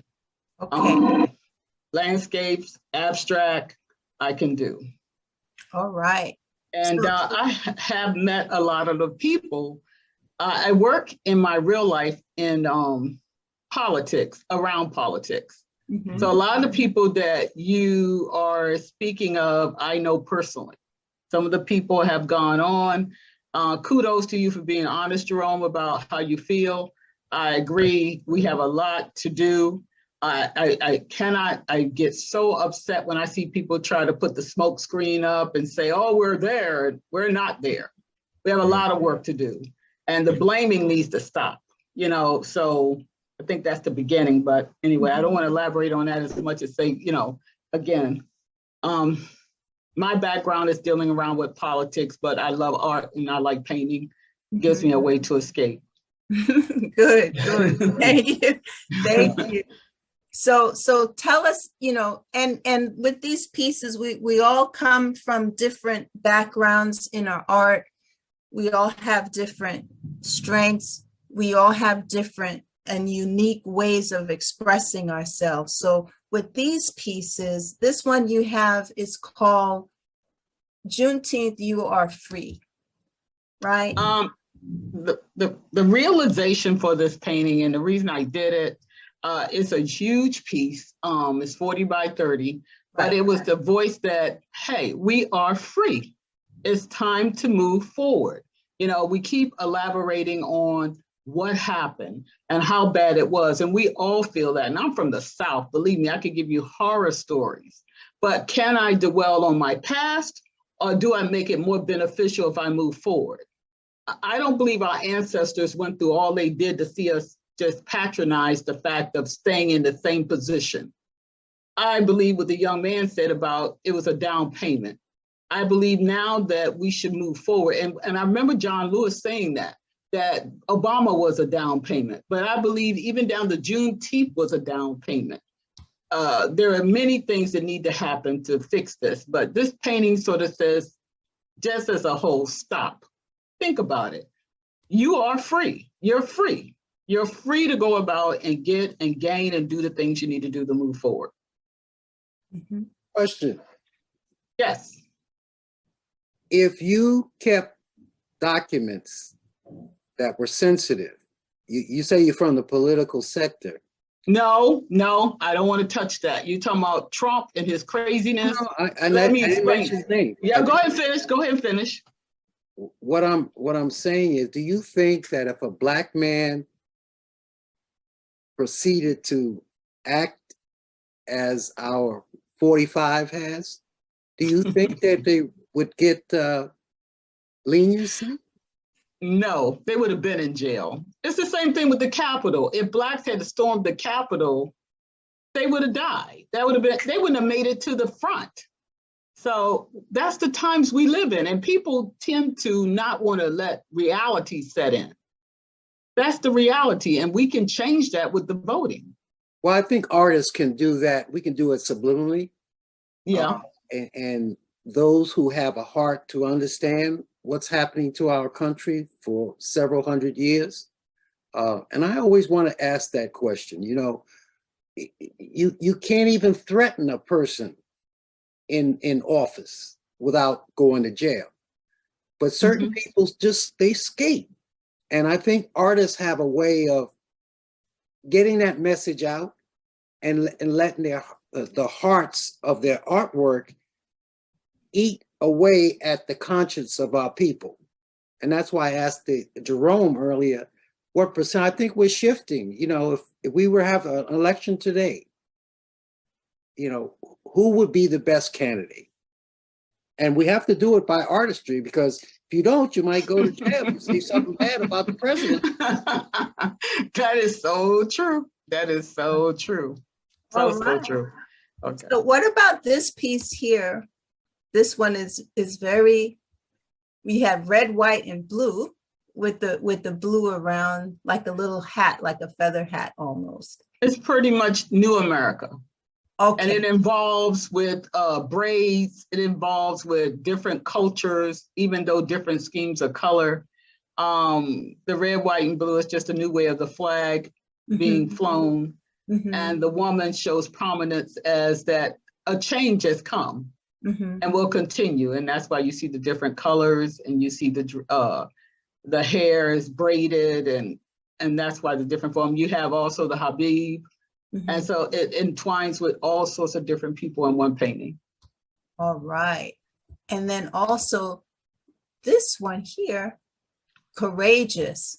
I like what you said here on this piece. You have this painting reflects the inner strength of the Black woman. No matter what life throws her way, she stands strong and moves forward. And that's correct. All right, my hands are touching the. and that is correct. That sums it up right there. Yeah, that is exactly. No matter what. Yeah, and I like how she has her chin up and her lips pursed up. You know, it's very apropos. Very apropos. Does anyone have anything they'd like to share? Any feedback to PJP? This is Ann again. I would. I think a couple of strands, Carolyn, came out of this conversation that are really important for us, for artists in general, and particularly artists, Black artists in relationship to their community and to other artists who are willing to take their fight to their own. I think that was one thing that was very courageous about Sun Talks I had, that a lot of people want to come and help us, and who they really need to help are themselves, or their friends and themselves. And by putting that picture up and saying, doing all of that, it was an in-house message to them. It was an in-house message, which is much more powerful than and not heard enough. And same here with PJP's work. It's kind of an in-house message to the people. And I think that that's one role that artists have to play, is to putting images out to the community that do indeed affirm, that do indeed talk about transmutation and about prevailing against circumstances. And I have Southern roots myself. And Southern roots are exactly as she articulated and could be related to in the two pieces, Stop, You Are Free, is that Southern Black people do not expect anything of white people. We simply almost do not expect them to be or expect to be accepted, quote unquote, or wonder why this is all happening. Southern Black people understand that it has happened, and it will happen, period, dot, now. What are we going to do? Is a Southern, is a perspective that many Southerners have, and you are saying stop all the other stuff, you are free, and that freedom, first of all, starts with the soul and the mind. And so the two images that are most compelling to me are the woman with, as Carolyn said, her mouth pursed out and like daring you to say, she reminds me of like Fannie Lou Hamer or somebody like that, of saying, I'm sick and tired of being sick and tired. And she did something about it. So the role of the artist is, I don't think some people, the role of the artist is indeed to have put something out that people experience, be it abstract or be it figurative or be it a collage. I think that art should be aesthetically pleasing. It should be functional, have a use and a purpose in a community and a person's life, and it should be experiential. You should have some kind of interchange with art that is meaningful to the space at a time, at a certain place in time. And you're saying the world is changing. It goes back to me of an earlier conversation that we had around the hair, which is about, in this country, we have allowed ourselves to be defined, and we've bitten that deficient. We have allowed ourselves to say we are not beautiful as we are. We need long hair to be beautiful.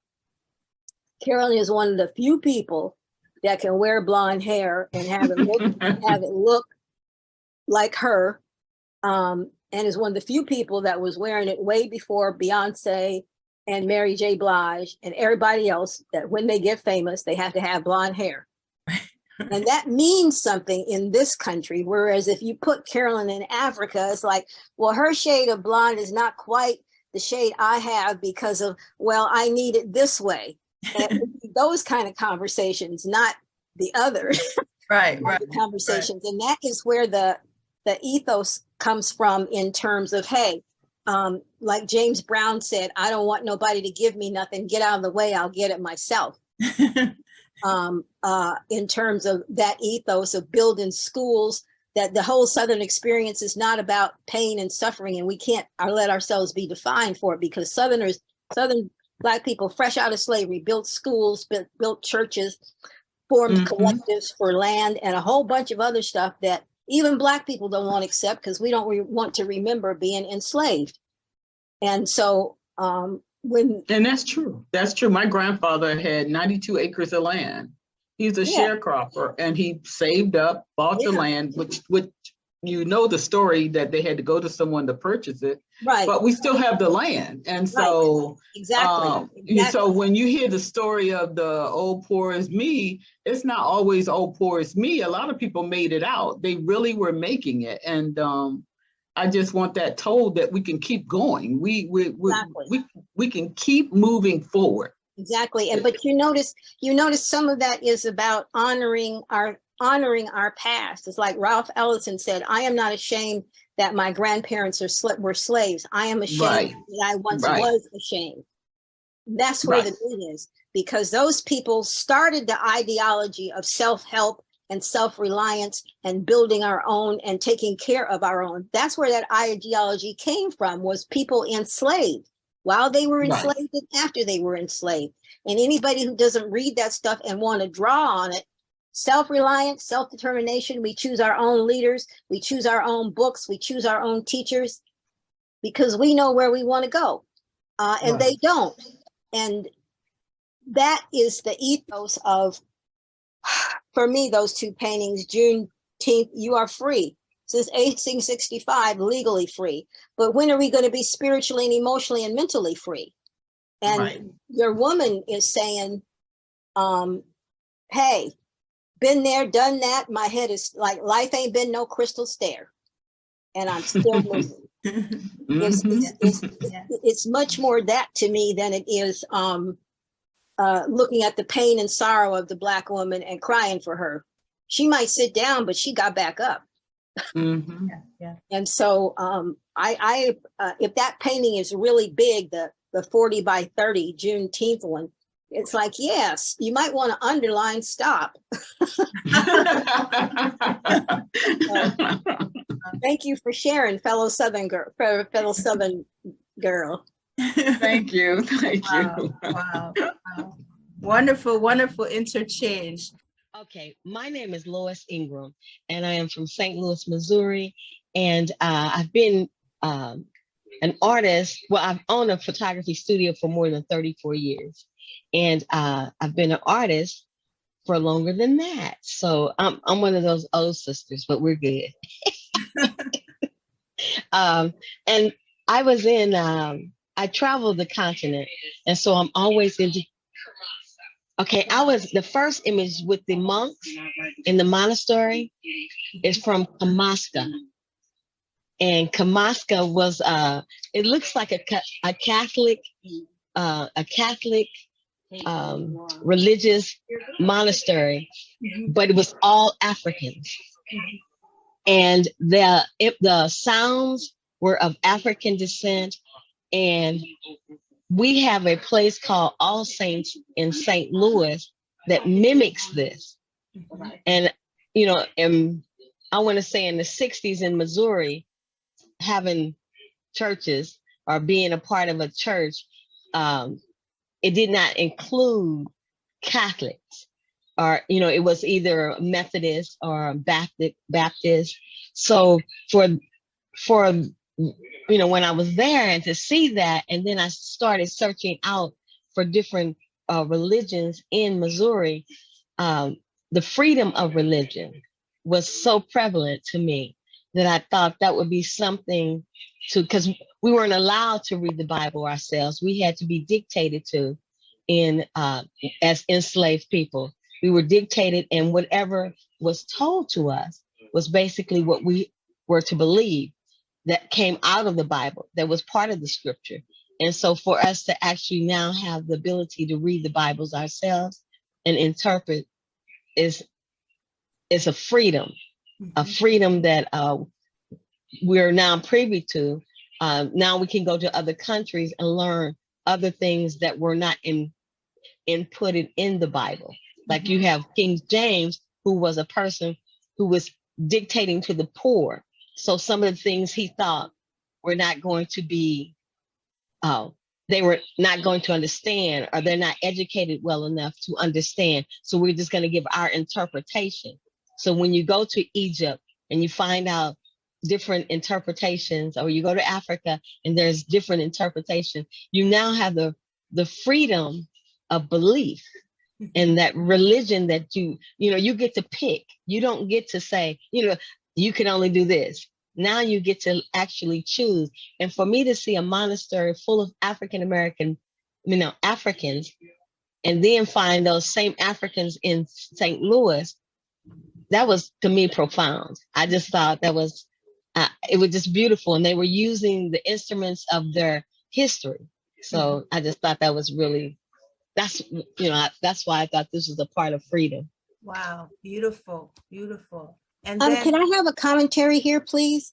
I'm a historian, and my area of specialty is the antebellum South, which is why I keep jumping in on these errors. It is not correct that we bought the line that is simply not correct that we bought the line. We did not buy the line. Of course, we had to go sit in those churches, but after they left those churches, they went to their own churches.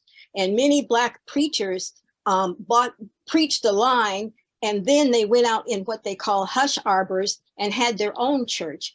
And it's ironic that many Black preachers were taught to read because they thought that they would only read Paul telling faith servants to be faithful. But the fact of the matter is, if you can read, you can read. Otherwise, how did they know about Moses? And how did they know about David? And how did they know about Joshua walking around the wall? That's because they went and read it for themselves, because none of that is in the New Testament. It's all in the Old Testament.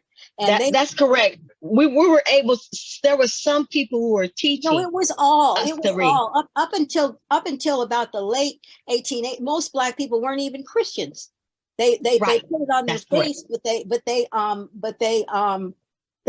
masqueraded as they did in Brazil. You know, a lot of people in Brazil, they equate the saints to African gods. And so, we worship Saint Mary, whom they were really worshiping Oshun. And nobody knew the difference. And we did the same here. The take on Black people in Christianity and enslavement is so far wrong that that is one of the myths that we bought about ourselves. We didn't go back and study to see how they use religion as a tool of resistance. Because the white people didn't see it because they weren't supposed to see it. And we didn't go to do the research that shows how religion was a tool of a function of resistance for enslaved people. They would go out into the woods and have church, and they had church the way we want to have church. And they would use the church as an excuse to do thus and so. When white people were away, there's one story of this enslaved man. When the white people went to church on Sunday, he went into their library and read everything possible to read that could be read. There are stories of the way that people learn how to read is they went out into the woods and taught each other in small groups how to read. They had pits where they buried books in so that nobody could find them, and they'd go way, way out and teach themselves to read. And many wrote passes with that stuff. Reading and religion were two of the pillars of resistance. Because I agree with you in this history, but there was a lot of people who didn't get the experience that you're talking about. No, that's not true. This is a widespread experience. I'm sorry, Lois. This is okay, no problem. I'm really sorry, but my research has shown that this is a prevailing mode. It wasn't only a few people that learned to read. 10% of any population is a decent population. It was estimated that 10, maybe 15% of slaves could read while they were enslaved, and that boomed up after freedom. So it was a widespread experience. The ideology was an ideology that emerged from the community. It didn't trickle down in different places. It emerged from the entire community that we got to be free, that we can read Paul, but we also know about Moses and they took strength from the fact that Moses led his people out.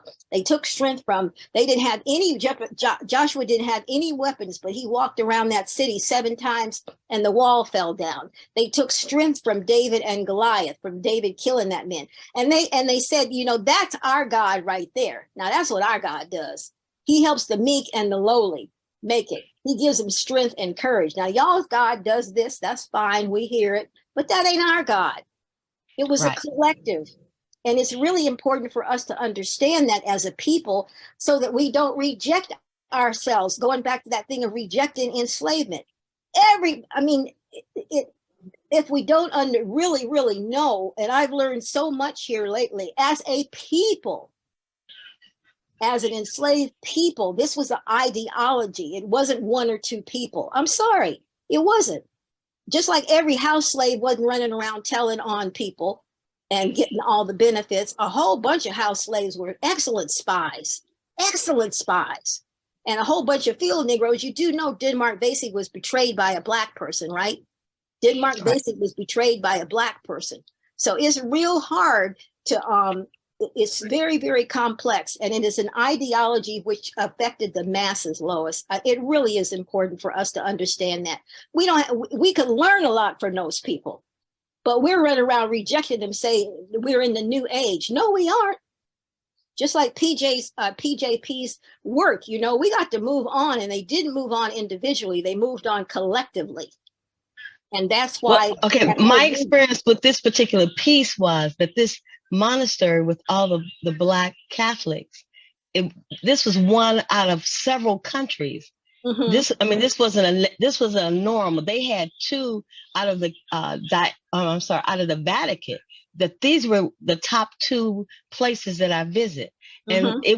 it wasn't across all countries. This was not a norm. This was an oddity, and when you got there, you understood that this was not someplace that you see quite often. That these this monastery of monks and nuns were not a norm for the Catholic world, because out of the Vatican, they knew how special this space was in Africa. So I'm just telling you from their conversation, and you know, of the Africans that I visit, and then some of these same Africans became a part of the St. Louis Catholic diaspora. So.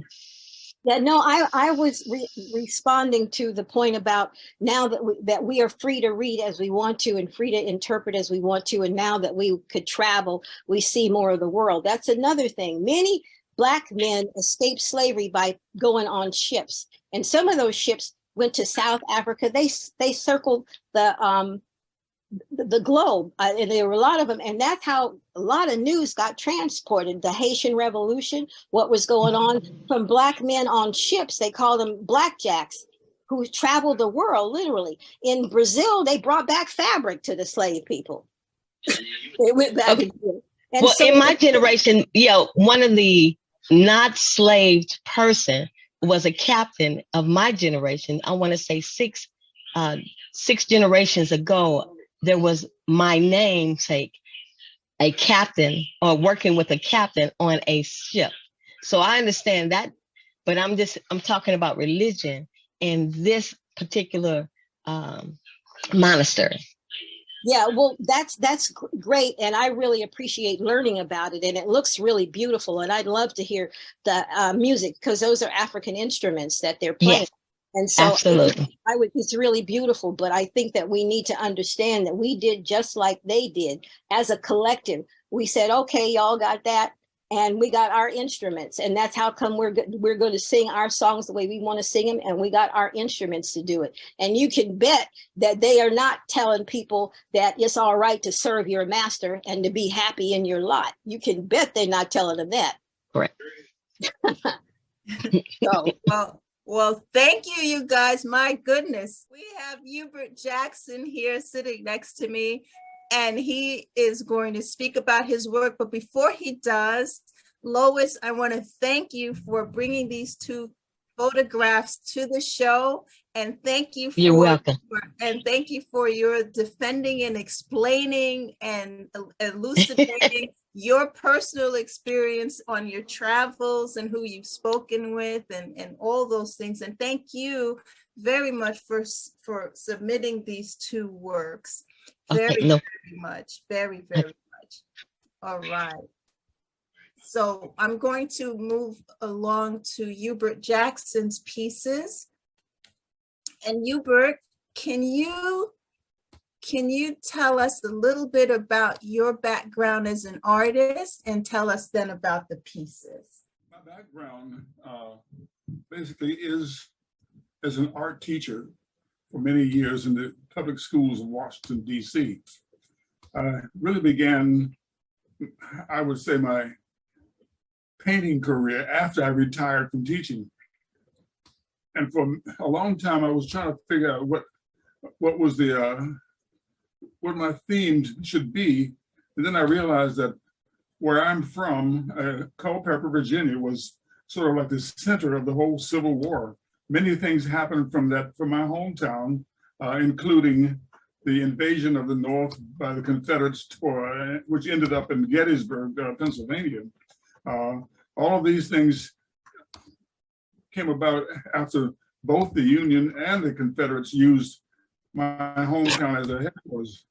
Mm-hmm. So I picked out different battlefields which occurred in and around my hometown and in my state to show what I considered as the spirits of what happened there. I say spirits because as I walked through these sites where many people were lost and never actually buried, they were just left out on the field and to the elements. The one that we're looking at now is called Spirits of Cold Harbor. Cold Harbor was near Richmond, Virginia, and all of my paintings represent the end of the Civil War, the fighting part. The Civil War went on after the fighting in many cases because a lot of people, as you know, didn't realize that that they were actually emancipated. But Cold Harbor occurred near Richmond, Virginia, when Confederates had entrenched themselves around that city. That was the capital of the Confederacy, Richmond. And so the Union Army, under the guidance of General Ulysses Grant, decided that they could take Richmond by just storming the Confederate defenses. That was a bad idea. And thousands of people were just slaughtered right there on the battlefield. So what you see here in this painting, fired bullets that I bought from collectors who would go out in the fields and use metal detectors and find all of these remnants of the battle itself. So I would take these pieces, these remnants, and incorporate them into my paintings. You can see like something that represents the Confederate line of defense, all the gray figures in the background.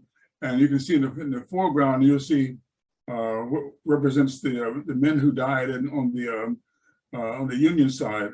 But Cold Harbor and the crater, which is the next painting that you'll see, the crater happened near Petersburg, Virginia, when the Union forces decided it would be a good idea to try to tunnel beneath the lines of the Confederates and blow up a large portion of the Confederate defenses, and then rush in to breach the lines. That didn't really happen that way, and a lot of people went into the crater that was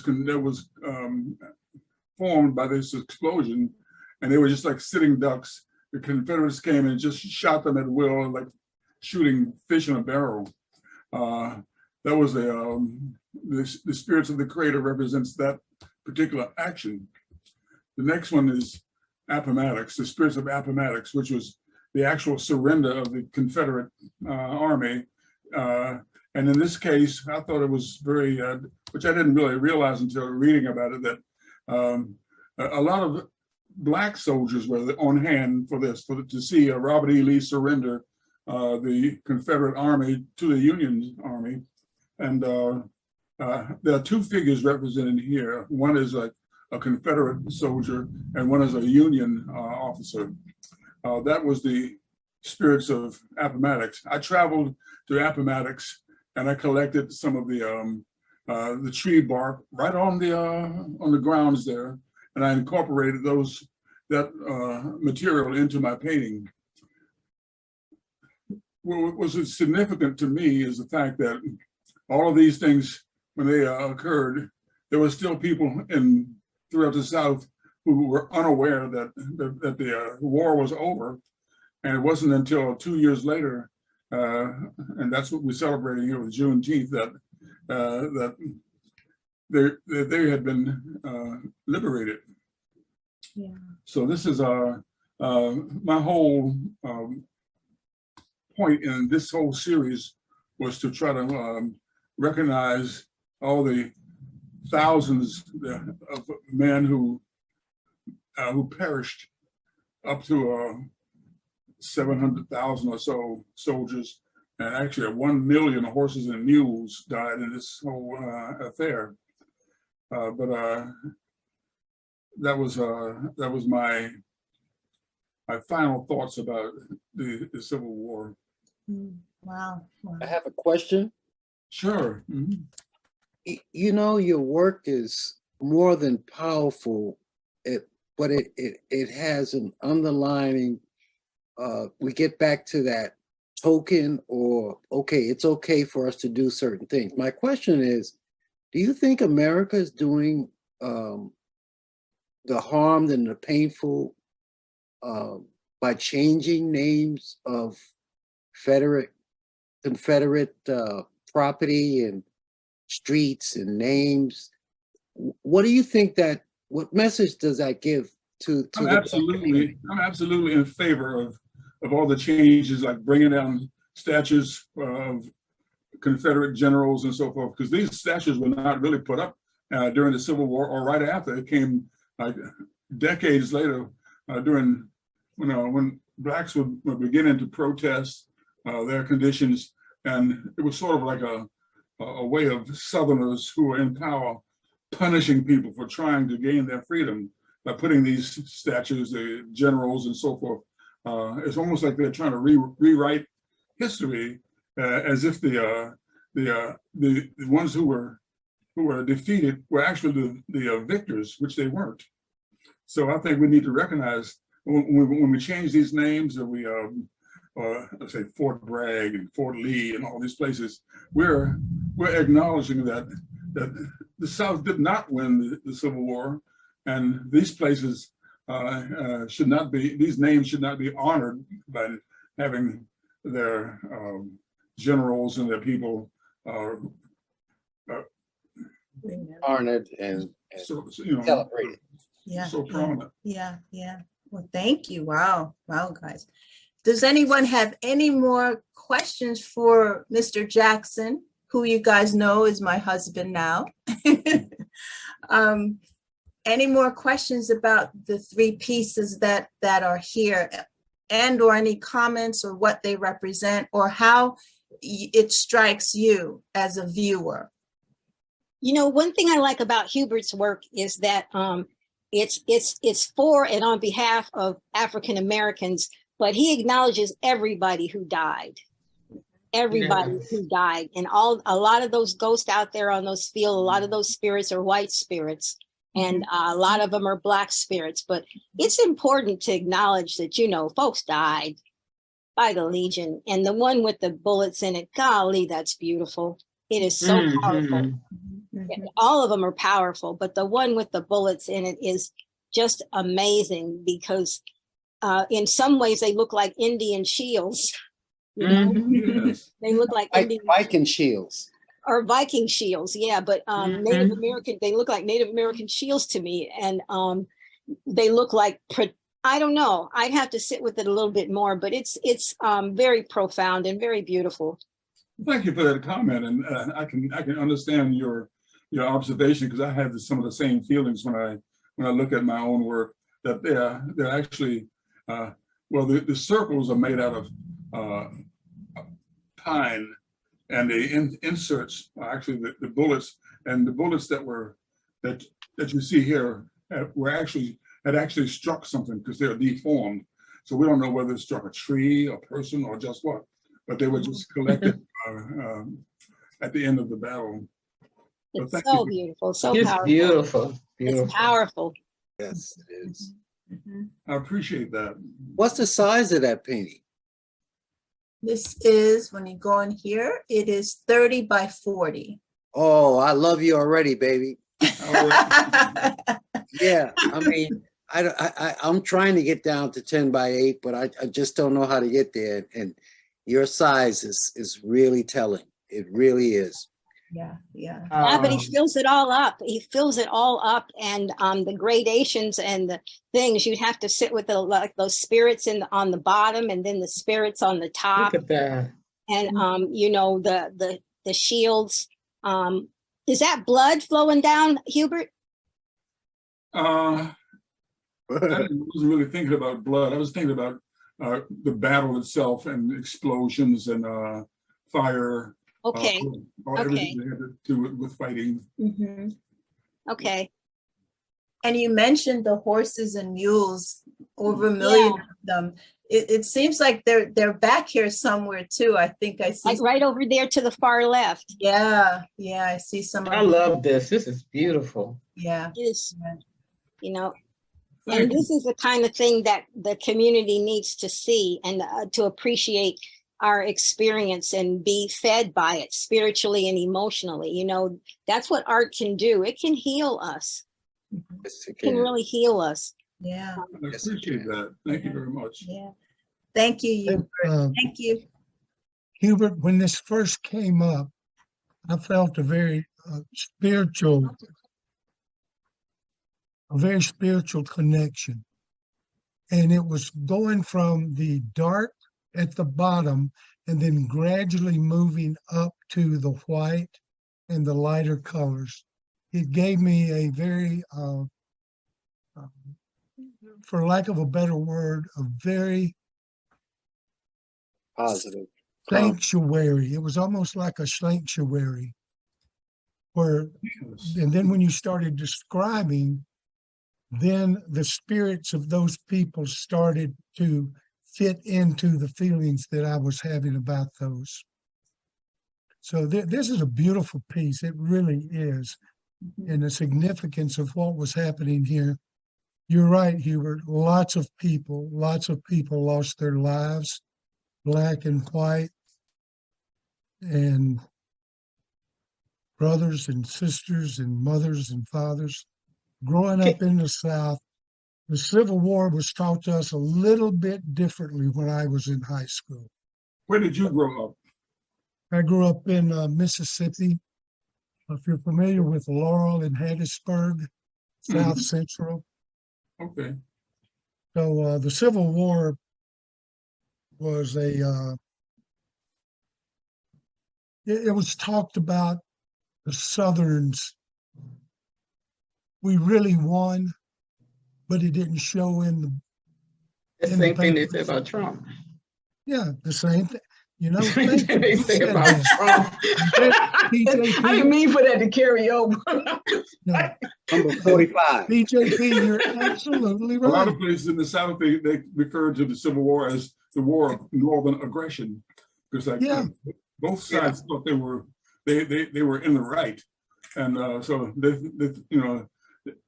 they considered the war as being another country really trying to impose their will on them.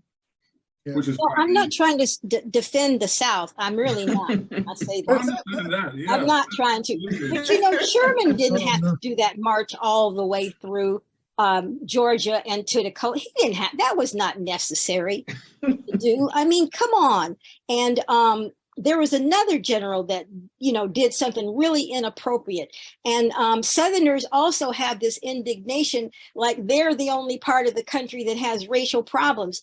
Every single thing that was done in the South, in enslavement and past, was done in the North and the West.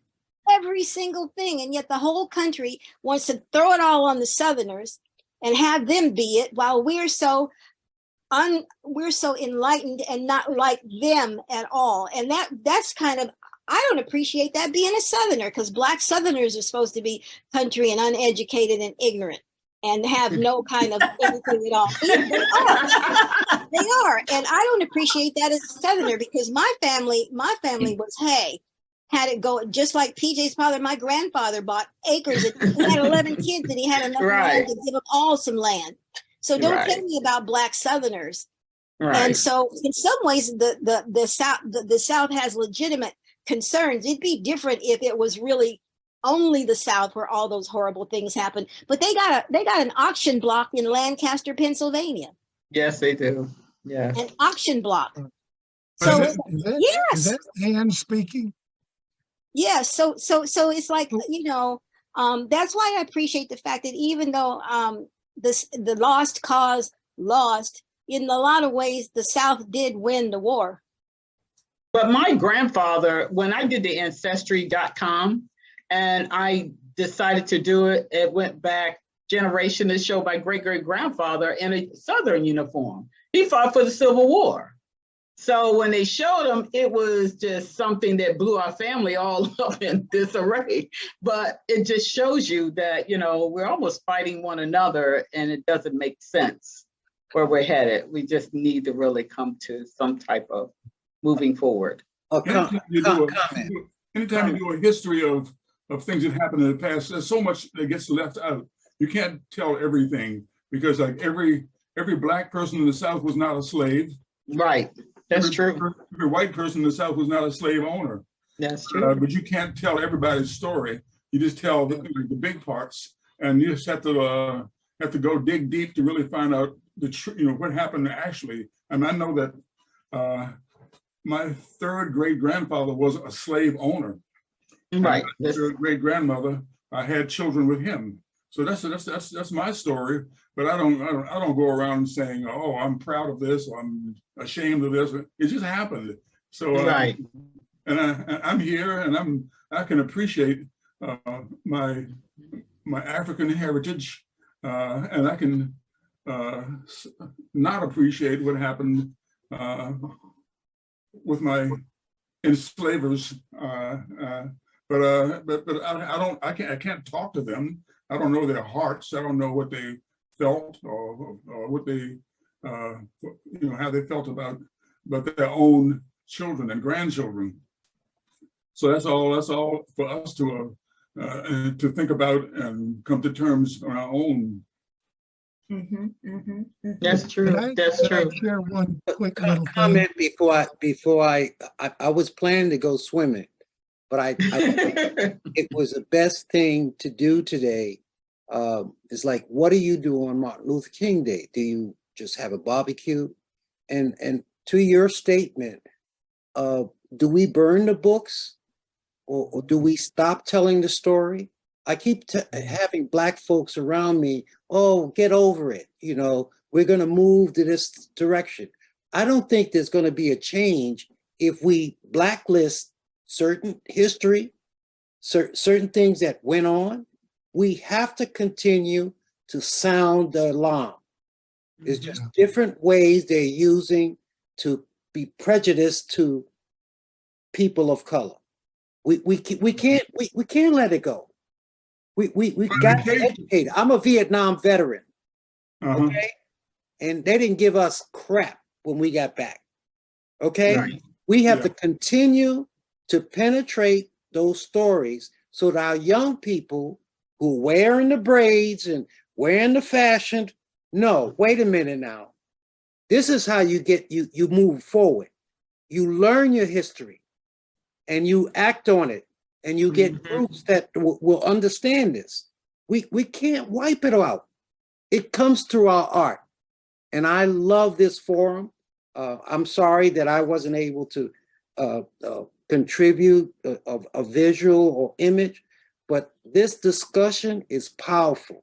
Yeah. I'm gonna miss my swim date, but this is better than a soak in the water. Well, like I said, you guys, next year, Juneteenth 2024, it's on. So I think can I put some artwork in next year? Oh yeah, okay, definitely. Especially if you're an artist. I met you. Yeah. Felicia. Right. Remember Felicia?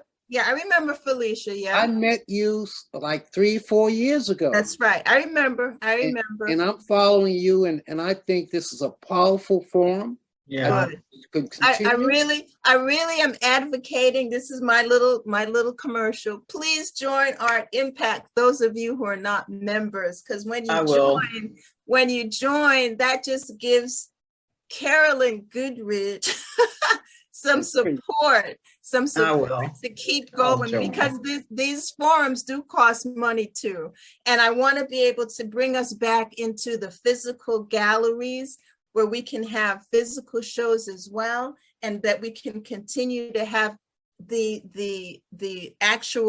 Zoom talks, as well as a similar show for the digital side so that we can always see, no matter from which country we're coming from or anything, that we can, no holds barred, so we can always communicate with each other. Because as you've all said, we can make a difference as artists. And that's why I'm here. And again, please join Art Impact, join Art Impact. And I think Mark wanted to say something. I saw him raising his hand a lot there.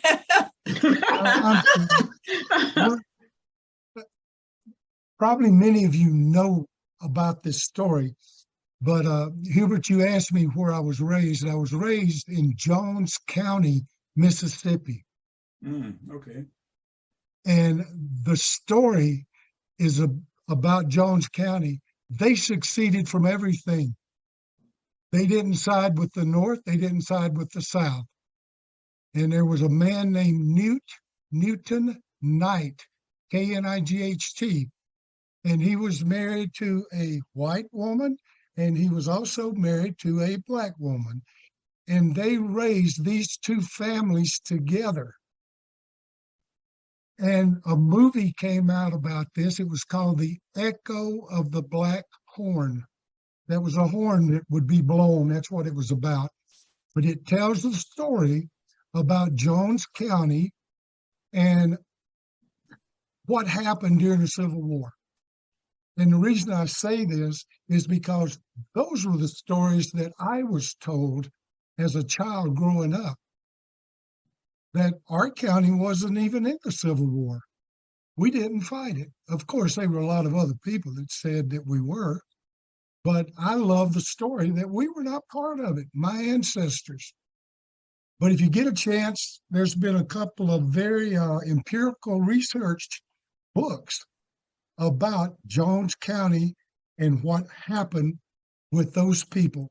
So if you get a chance, just go to Amazon and type in Echo of the Black Horn, Jones County, Mississippi, Civil War, and you'll see why. Maybe it'll help you understand why I'm the way I am. Thank you. Actually, there was a movie also, I believe, Mark, about the Free State of Jones. Matthew McConaughey. Yep, that was him. Yeah, that's it. Now, I will, Charles, I will tell you, I went and watched that movie, but I went at a time where there was nobody in the theater but me and a couple of other people, because I did not want to be distracted, because I've read all the books and I wanted to see how true it was to the research that was done. One lady from Harvard and another guy collaborated on a research. But like all movies in Hollywood, there are a few things that kind of drifted over into reality. Let's make this a little more exciting than what really happened. Yeah, fictitious. Yeah, So, but it's the Free State. Yeah, the Free State of Jones is the movie that I still like to see again. It was very interesting. The Free State of Jones? Yeah, starring Matthew McConaughey. Oh, it's the new movie. Oh, it's been out a couple of 3 years. It's been out for a while. I don't remember what year. 2016. Yeah, Okay. so it's been out there. Okay, great. Now, before we move forward, is there any artist who is on the call now that I haven't shown your artwork? Because invariably I miss somebody. Is there anyone that's on the call now that I haven't, that hasn't had a chance to speak about their art? Anybody? I missed the call. Yeah, I've been following you for several years now, but I wish that I had submitted something so that I had relevant conversation. Okay. But next year I won't be late. Lord willing. Okay, good. All right, excellent. Thank you. So what did you guys think of this? You can unmute yourself and just chime in the last couple minutes just to get any positive or negative feedback or whatever you want to tell me. Makes me run back to my studio. Wow, that's awesome. That's awesome. And thank you for all the work, Carolyn. It's a lot of work, and thank you for doing it. And thank you for doing it at a very high standard. Yeah, Yes, you are welcome. yes. You are welcome. You are welcome. Yes. I'm never gonna stop. I'm never gonna stop. And with you guys, when you come to these talks, and I was just so happy to hear all the back and forth, and it was just wonderful. I was in heaven. So, and again, I think we went over 2 hours because it's 5:34. We started at 3. So we've gone over 2.5 hours. So I'm going to do the recording. I'm going to edit it and put it up there for all those to enjoy. So I'll have it on that webpage as well. And also for the artwork that you guys really seem to like so hard, you wanted to have like prints of it. I'll let you know as soon as we get those up and running as well, okay? Okay. All That'd right. be great. Thank you, Carolyn. Oh, you're welcome. Bye, everybody. Yes, thank you. Nice chatting with you. Thank you, Bye. Carolyn. That Thank was you so so much. awesome. You are welcome. This was- You are welcome. Bye. This was great. Thank you. Okay. It was. Thank you. And thank you for all the members that are in Art Impact. And like I said, please join us. All it can do is get better and better and better. Perfect. Carolyn, Yeah, you've done a thank you. wonderful job. Thank Yes. you. Excellent Thank job. you. Thank you. Yes. Thank I you. can't Thank thank all you of you. enough. Okay, you're Yeah. welcome. You're welcome. Thank you. Bye-bye. Bye-bye. Bye. Bye-bye.